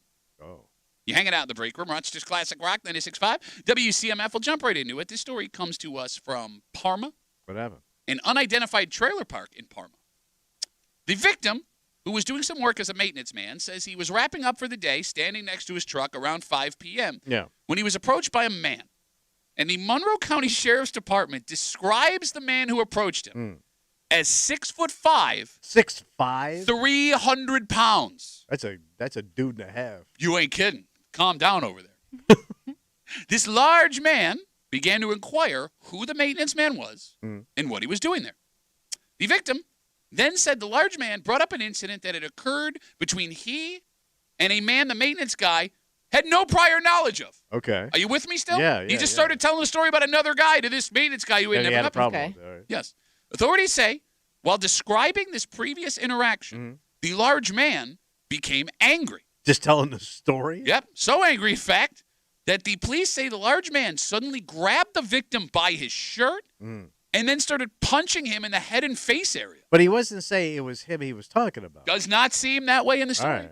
So this huge man punches his. He's punching this guy in the head and the face, could according kill to him police. inside. I mean, yeah, especially someone like you, 6'5", 300 pounds, you being, 3, 4, 7. That's terrifying. Yes. But we're not done here. What happened? According to the sheriffs, they say once the large man was done punching the victim, he then removed a cordless drill and a hammer from the bed of the maintenance man pickup truck. Man did what with that? As he walked away with the item, Like he's gonna swipe it? the suspect is accused of turning around and saying, quote, "You just got robbed, bitch." No. Hand to God. That's exact. It's in the police report. Okay. So he beats the guy up. Yep. And Well, approaches him first, Right. asks him what he's doing there, then tells a story about another guy he encountered, gets mad, allegedly starts to assault him, Right. steals 2 power tools, Yeah. turns around walking away, and says, "You just got robbed, bitch." And by the way, he's in a trailer park, so you could probably watch him go back to his trailer. Yeah. Not going far. Trailer parks aren't that big. Well, here's the problem. Yeah. When police got there, they used a canine to try and find the man. Oh. The dogs brought them to a spot with fresh truck tire tracks, but the man was nowhere to be found. The big man. Yes. As far as we know, the alleged large puncher and tool thief is still at large. But the dogs couldn't find him? Well, it can only lead you to where he was at the last spot. But the guy's 6'5", 300 pounds. He's got to smell like a ham. Yeah, but if he took off in a truck. Yeah, I mean, what is he not getting here? No man 6'5" takes off in anything quickly. I don't think even that truck's struggling to get out a second. I don't think a German Shepherd could run at 30 miles an hour for 10 miles. So, Tommy, the beginning of the story makes it sound like this man was simply someone from the area making sure things were above board. Yeah. The end of the story, if the accusations are true, make him sound like a total psychopath. Yes. But are we sure you can't be the same person at the same time? Like things escalate quickly. Here's what I mean. Yeah. Everyone listening, the phone number is 252-WCMF, 252-9263. And odds are pretty good where you live, there is a neighborhood watchdog. One person. They're the ones making sure nothing is out of place. Self-appointed. Yes, you got it. And no one that doesn't belong goes unseen. That person you're thinking of in your head now where you live, is that person also a psycho? Well, it is a weird path to go down that you're like the neighborhood watch guy or woman. Like that's kind of like your hobby. Okay. I mean, I'm nosy, but I'm lazy. Okay, yes. I'm not committed to the process. I'll give you that. Like as soon as I see something actually dangerous, I'm just going to go inside and start watching Netflix. You're not going to do anything about it. Yeah. Okay. But like if you're like, because you kind of think you're law enforcement. No, I mean, they believe they do. Yeah. Right. Yeah. Like you're like, you've been deputized in your head. So is the watchdog always a psycho? You're kind of getting into that territory. So is that a yes? Yes. Kimmy? It can go wrong. Kimmy? Is every neighborhood watchdog a psycho? In a way, yes, because maybe it doesn't start out that way, but once they start to take it a little more and more seriously, the longer they're there, the more potential there is to become a psycho. Okay. You know what I mean? Like get what maybe you're you saying. start out thinking I'm just, I'm watching out for everybody. I'm making sure that everybody knows that, they're safe here, whatever you think you're doing. But I think like that power goes to your head. They do say absolute power will corrupt absolutely. And I'm guessing, like I said, the longer you're there and you see new people coming in potentially, now you feel like you are like the elder statesman of the neighborhood on top of that. I know a guy like that. Yeah, So, yeah, I think once that power goes to your head, there's definitely potential to become a psycho. Okay, so here's the thing. As much as we're crapping on watchdog person, man, woman, whatever, as annoying as that man or woman can be, you may also appreciate them. Yeah, Because they'll do you. They'll do things without you asking them to. It's not even right? that. I mean, hey, I hell, kept an eye on that package. there you go. On your doorstep for you. Made sure nobody touched it. and they can be nosy, but I mean, if they keep something from happening or someone from doing something illegal, Yeah. But you have no control over it. That's the problem. Yeah. No, so you don't. Like, let's say, they'll watch the package, right? Yeah. And they'll, make sure, what's happening. But then they'll start watching. Hey, your kid pulled out of here kind of fast yesterday, or I saw your daughter coming home with that guy again last night. I don't like. They start getting into your personal business. It could turn on you quickly. I don't think they know where the line is, and they also do something like that guy does something that I have people in my family do it all the time. What's that? They start telling you a story, and they start getting visibly angry, like it's happening in the moment, not as a joke or as to express something. It's almost like they're back there reliving it, and I always feel like, man, you're strange. You're living in some like alternate reality. Yeah. It's very odd to watch. All right, 252 WCMF with this story again out of a trailer park in Parma. A maintenance man, he's wrapping up his day at his truck around 5 p.m. All of a sudden, this 6'5", 300-pound man, according to the Monroe County Sheriff's Department, comes out. He starts asking who he is, what he's doing there. He then starts telling a story. This large man, an incident that happened between him and a man that the maintenance man does not know. Yeah. Totally side story. In the middle of telling that story, police say that the large man starts punching his head and face, the maintenance man's head and face. Then after he does that, police say the large man grabbed power tools, took him out of the bed of his truck, and while walking away said, "You just got robbed, bitch." It sounds like the man is still at large, but as we have this discussion about the neighborhood watch guy, are they always psychos? All right, so let's break down the problems as we see them. All right, so one, you brought it up. They have no training for this job being a neighborhood watch guy. Yeah. Okay. Two, they also don't have any actual authority they were given. Nope. Right? But the most alarming problem, What's that? and the reason why these people all might be psychos, why did you want that non-existent job in the first place? Yes. What is your motivation?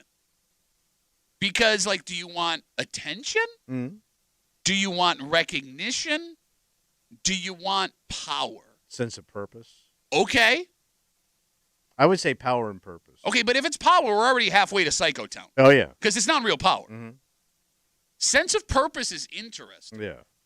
Because that would describe why so many guys as they get older, women as they get older, become this person. They're a little bored. They don't have anything to do anymore. They don't have a purpose when they get up in the morning, but now they got a little job to do. All right, so if it's sense of purpose, if it's power, they're a psycho. Mm-hmm. If it's sense of purpose, that's, what's the word I'm looking for? That's someone I feel sorry for. I don't think they're a psycho. I'm actually like, oh, look at them doing their little fake job. But sense of purpose, I think, becomes power. Sense of power.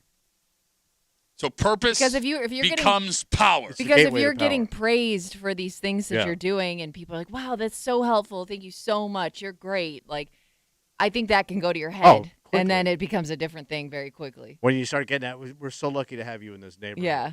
Or they start baking you cakes and stuff. Or they ask you to do something for them. Does right? anyone actually praise the neighborhood watch person though? Oh, I think so.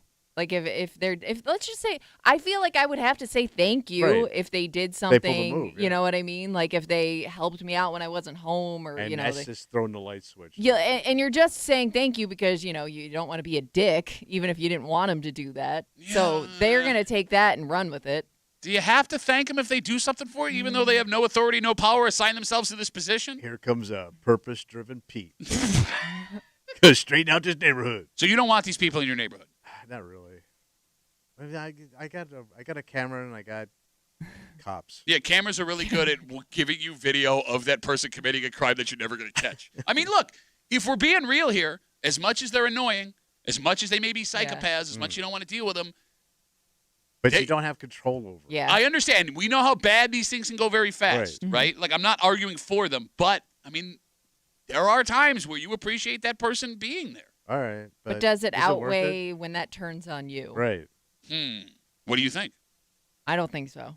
I'd rather just not. I'd rather just avoid that conversation altogether. All right. I'll just, I'd rather almost have somebody steal the package off my porch than to have that person constantly be looking at my house and telling me what's going on. That's a great point. Would you rather have the watchdog, or let's say you lose 4 packages a year? That's a lot of packages. A year. Okay. Yeah. And people probably get multiple a week, right? So that's not a lot. Wait, 4, bro. 4 packages a year. Find me someone that has had more than 4 packages a year stolen on an average, and that's a ton of packages. But I would take that. You would take 4 lost packages. My last package was it was dog food. But you know Legit. how long those socks take to get to your house. I know. What about one of them fancy hats you bought? Hundreds of dollars worth of hats. Just Custom. gone. Okay, that's the most expensive thing I've gotten in the last year. Was that hat? Okay, but if that hat was stolen, you'd be flipping. Not in Pittsford. This doesn't happen in Pittsford. Not at my wife's house. No, I mean, it's an interesting question. I would still want the watchdog as much as I hate the watchdog. I don't want to lose 4 things. What the hell you get? I mean, you have kids, though. They're going to be looking at everything your kids are doing. Your kids are getting to those teenage years where they're going to be in and out all the time. Loud. Yeah, Like, I would just think that's going to be the first person to complain about it. No, but I would argue, like you're right, the complaints are there. I would also argue that teenage years are when you want the watchdog the most. Because, like, look, I'm not going to be at my house all the Hey, I time. noticed you got 10 cars in your driveway. And do you want to know? Sometimes you don't. Oh, no, wanna I know. definitely, in my house, I want to know. All right. My house, I Like definitely if Yeah, I but had with, like, teenagers, I don't want to know. You're the worst father that never had kids of all time. Even with the grandkids, I don't want to know. Well, you can. Kids are gonna do. You're not gonna stop the doing, so I don't want to know. Okay, and I don't need their version of what he's doing or that she's doing. I'd like to sidebar this conversation real quick for what you just said. Yeah. You think that now that you're a grandfather, that you have a grasp on what parenting is, and you don't. I'm nailing it. Because as a grandfather, you're allowed to look the other way. Yeah. The fact that you say kids are going to do, and I'm just going to look, you can't do that as a mother or a father. I'm not saying you're gonna look the other way. That's what you just said. But if you're home, you have to deal. But if you're not home and it happens and everybody's safe, put it in the wing. But, I mean, there was a time. There was a time when you really didn't know what was going on Right. at your house when you left the house. And I mean, think about the 60s. Everybody that's entering and leaving your house at all times because of your cameras. Right. You were the one that told me this to begin with, and you have opened my eyes. What's Kimmy, every kid finds a way to adjust Well, no, but to I've the even rules said- and technology of today. If you think a kid can't get someone in and out of the house without a camera catching it, you are naive. My point was I feel sorry for your kids because they'll never be able to do that. And Bro, now I'm- you got this creepy guy next door keeping an eye on you. Bro, my 14-year-old daughter, we've talked about this on the Yeah. air, right? Like, she is the most Machiavellian, try and outsmart you, find the worst possible. She's Italian? Yes, she is. If somebody's going to find a way to do something like that, She's it's her. sharp. Well, She is. She's crafty. She's sharp. crafty. It boggles my mind, like, what she figures out on her own and what she can't do. Mm. Right? Like, how do you deceive me in all of these different ways? But, like, I ask you to, like, put dog food out, and she misses the bowl with water and just leaves it on the floor. It's a bowl. But you weren't crafty as a kid. I was very crafty. Bro, it was so easy to catch you doing everything. First of all, you were loud. I could hear your jeans coming a mile away. If I want to know where you're going, I'll just find the oil stains like all the way to whatever bar you're hanging out in. Like, you couldn't get away with anything. I never man. got arrested. You left. You didn't do nothing because Bro, you couldn't. What are you talking Your- about? Your car couldn't get down the street. But you heard them coming. Oh, you could hear him coming. Much like Tommy. 252 WCMF, 252-9263. Are you going to bring your mom into this? No, much like Tommy. I can't say it, but use your imagination. Follow the Mad Libs, because I was going to get dumped. You know what makes this whole watchdog thing and the story initially in Parma so much more complicated than it has to be? And it goes back to the story we have here. Yeah. This guy, the big 6'5", 300-pound man, who's accused of assaulting this maintenance worker, not knowing who he was, and then stealing these power tools. If he's guilty of what he's accused, he doesn't think he did anything wrong. Yeah. Nor does any neighborhood watch person, no matter how insane their actions are. Yeah. Because in their head, even though they have no training and no real authority, every action they made was justified. The ends justify the means. Thank God I was here to stop it. Exactly. So even if something were to happen where you live, even if that watchdog was arrested, scolded, told not to do what they did again. Yeah. All you'd hear forever from that person is how they did the right thing. Oh, sure. They did what had to be done, and they will defend their actions till the day they die. You know who's got to deal with this a bunch? Who's that? I'm guessing is your husband. Why? On the scene of like fires and things that are going on. So Kimmy's husband, a firefighter. firefighter. Yeah. He's got to get these people that come up. Let me tell you what I saw. Let me tell you what I. Oh, there are people that will follow, like flock to these kinds of things, Yeah. but I don't know how much they're really able to interact. You know what I mean? Like I think But they're like kind of after the kept fact- far away. Oh, okay. But there are people that go and they look and they. Oh yeah, I know guys they'll- like that. Bro, they'll- I love how There are people that go to just to take pictures of everything Insane. that's going on. No, but like Tommy goes, you know who's really you are that guy. What are you talking You about? are going to go try to talk to the firefighters. You're going to stand around the construction site, try and talk to the construction guys. Like, do you not have self-awareness? Can I be a fan of something? I'm a big fan of Kimmy's up. Take your shirt off. Take it off. Your coat's on fire. Take off your coat. It's on fire. And now so are my loins. I know you said it. I don't know why you're yelling at me. In my thing. Let's take a break. All right, Tommy, I'm going to ask you. Let's say you're single again right now, which is probably just days away from happening anyway. You meet a new woman. Yeah. You want to impress her. Yeah. You're going to take her on a first date. Real quick, where you going? Oh, what restaurant? So you're definitely going to dinner. Yeah, I would say dinner, drinks and dinner. Okay. Yeah. So sit down, please. Yes. High end? Yeah. You try to impress her out of the gate. Mhm. Kimmy, would you expect that at your age on a first date from me? First date, yeah, getting to know somebody. I would think you're going to dinner or drinks somewhere. Well, that's interesting Mhm. because I have a number in front of me that says women are a hell of a lot cooler with something that men would not have done in a million years, 5-10 years I ago. think This is I what know they- why. This is what they want. Well, it's not what they want. It's Yeah. that they'd be cool with. And Kimmy, All you right. think you know why if you know what I'm talking about. If I know what you're talking about. All right, I can't wait for your guess. And maybe we've been doing too much. Okay. We'll get into it next here at the break room on 96.5 WC.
This might be a generational thing. What happened? Because, look, I asked you a question coming into the break. Yeah. Let's say hypothetical, you're single again, right? And you're going to take a woman out on a first date. Yeah. I asked you where you're going, and you asked me what restaurant. So automatically a dinner date. Right, we wine and we dine. So you're going to try and impress her right out of the yeah. gate. Kimmy, you said you would also expect a man to impress you. Well, or just like, first date, like that's kind of the scene that I picture. Yeah. So out somewhere, you're going out in public somewhere. Well, make it less awkward. As the American poet Robert Dylan once said, what did he say? The times, they are changing. Okay. You're hanging out in the break room, Rochester's Classic Rock 96.5.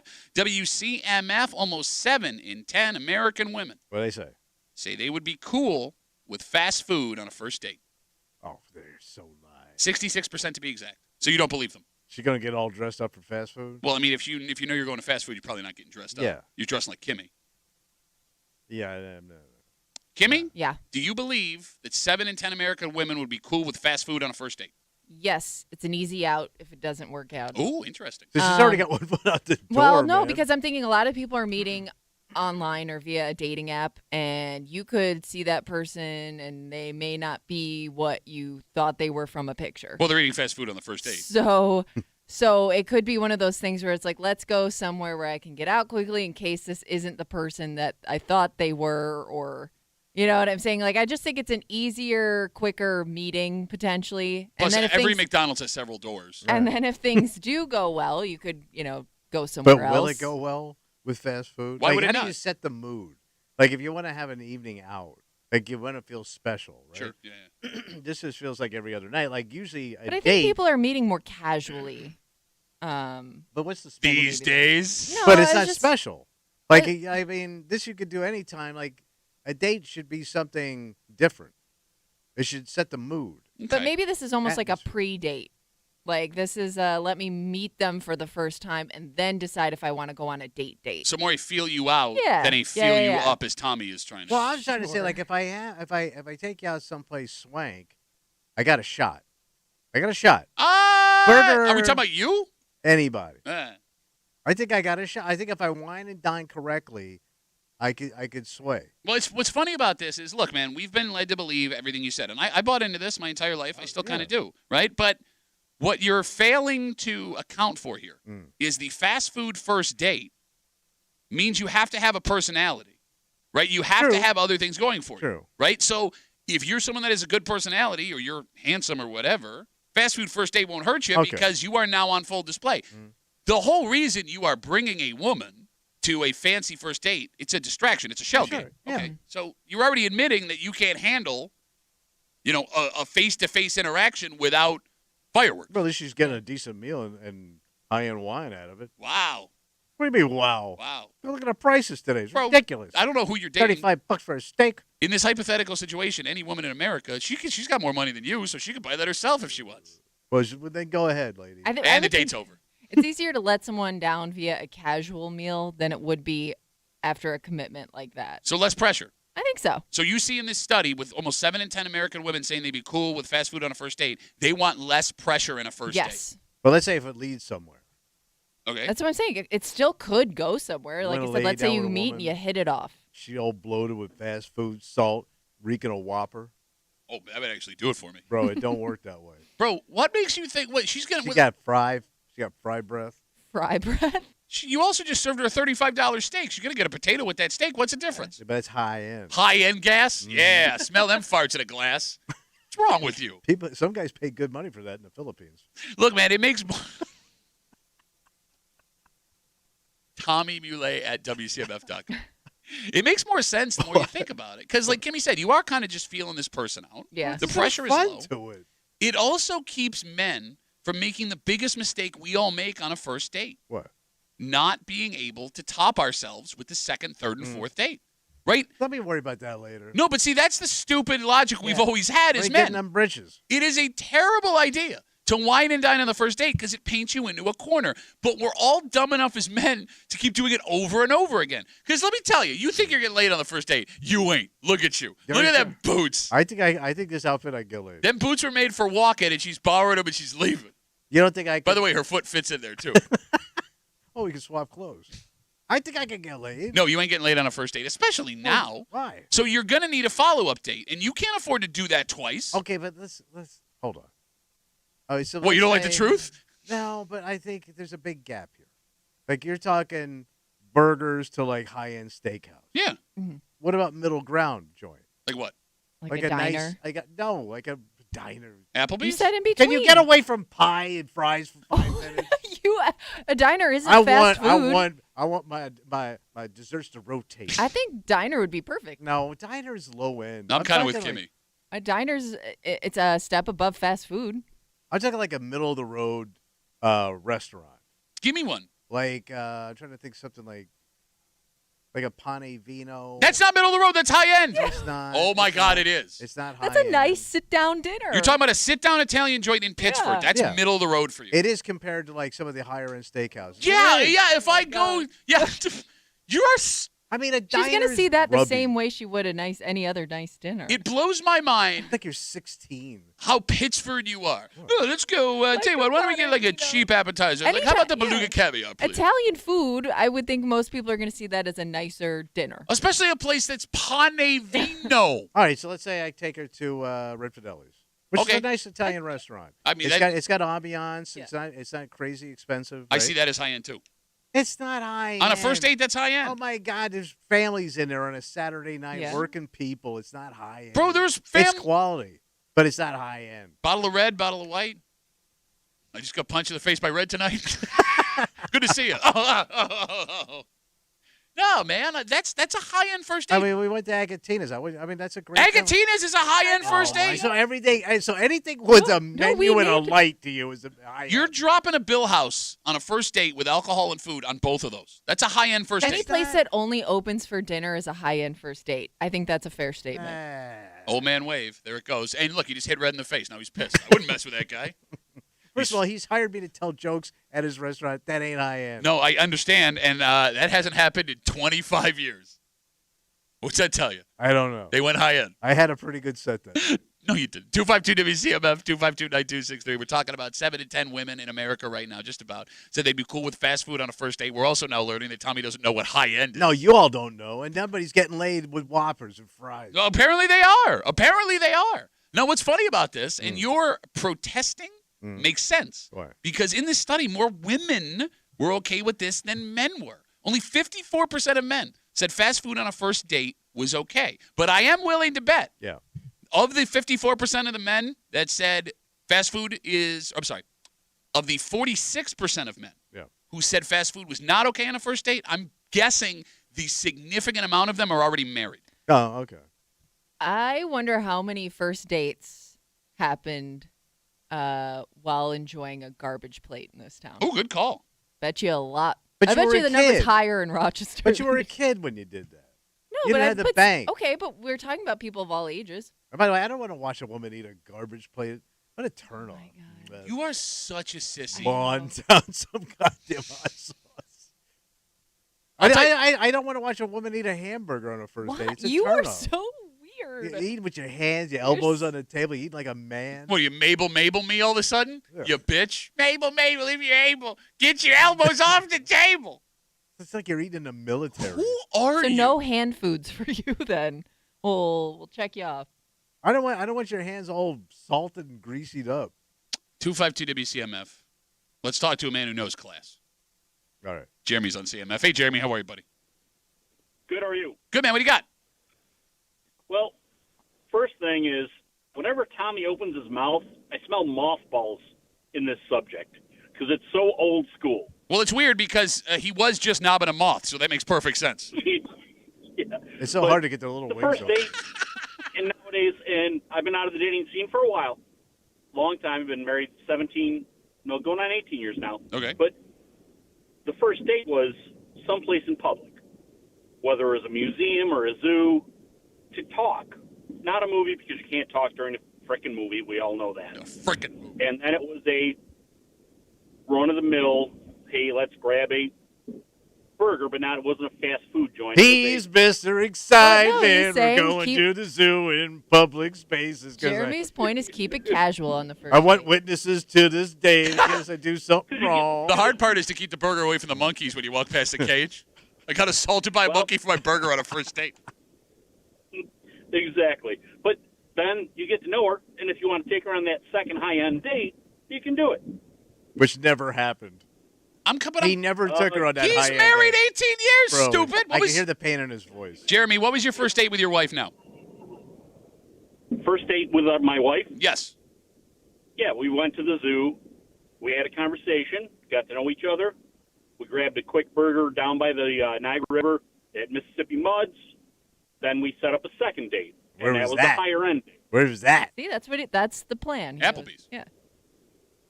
No. A little bit better than that. All right. Duffy. Well, Jeremy, thanks for the call, buddy. Have a good rest of the day. The fact that he didn't drop a restaurant tells me No, he he did. dropped the ball. Well, Buffalo. Yeah, it sounds like it wasn't here. I was literally at a neighborhood yesterday. No big deal. Wow, Could have got laid at the zoo by a woman. Come back, wrap it up. Tell you what we're doing tomorrow next here in the break room on CMF.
Give me Robberoo. Howdy, Monday pre-holiday Robberoo. That's right, for Monday Break Room CMF. Okay, you just reminded me of something. What? So just to get some programming in, tomorrow's a Tuesday. You know what that means? Oh, yeah, buddy. Were we eating Thanksgiving in the hood? No, probably your family's house. We got a post from the neighborhood app Kimmy's going to read. You know how this works, where they whine in Tuesday, 9 o'clock. Set your phone alarm. Be there.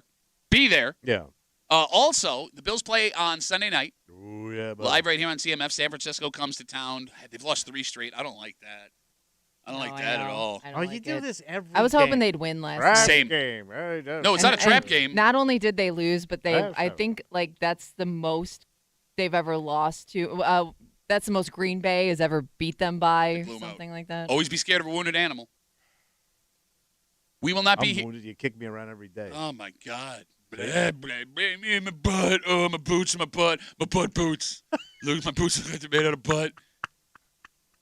We will not be here on Friday because of the holiday. So what are you going to do? Well, we are going to move everything up because it is now everyone's favorite segment, and that bothers me on a whole other level. Tommy's going to make us picks on Wednesday.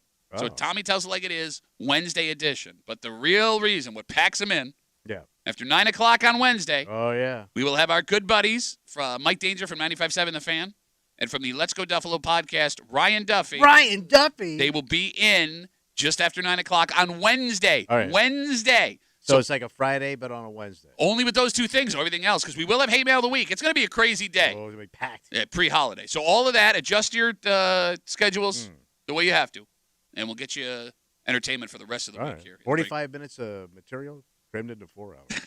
I thought you meant all week. All right, we got to get out of the way. For Kimmy, Yep. give me a burger and I might put out. That is not what My I said. ketchup-stained fingers. For Tommy Muley, who said that he believes Pane Vino is a middle-of-the-road restaurant. Yes. I think it's I don't think it's upper That shelf. Agatina's, Agatina's is Red Fideli's. is a good, wholesome, nice restaurant. No, I agree they're wholesome and nice. It's also not middle of the road. You're not putting on a jacket and tie. People, what are you talking? Italians? Have you been Well, to an Italian? those guys. My name's Pat Duffy. We'll see you tomorrow morning in the break room, 6 a.m. on 96.5 WCMF.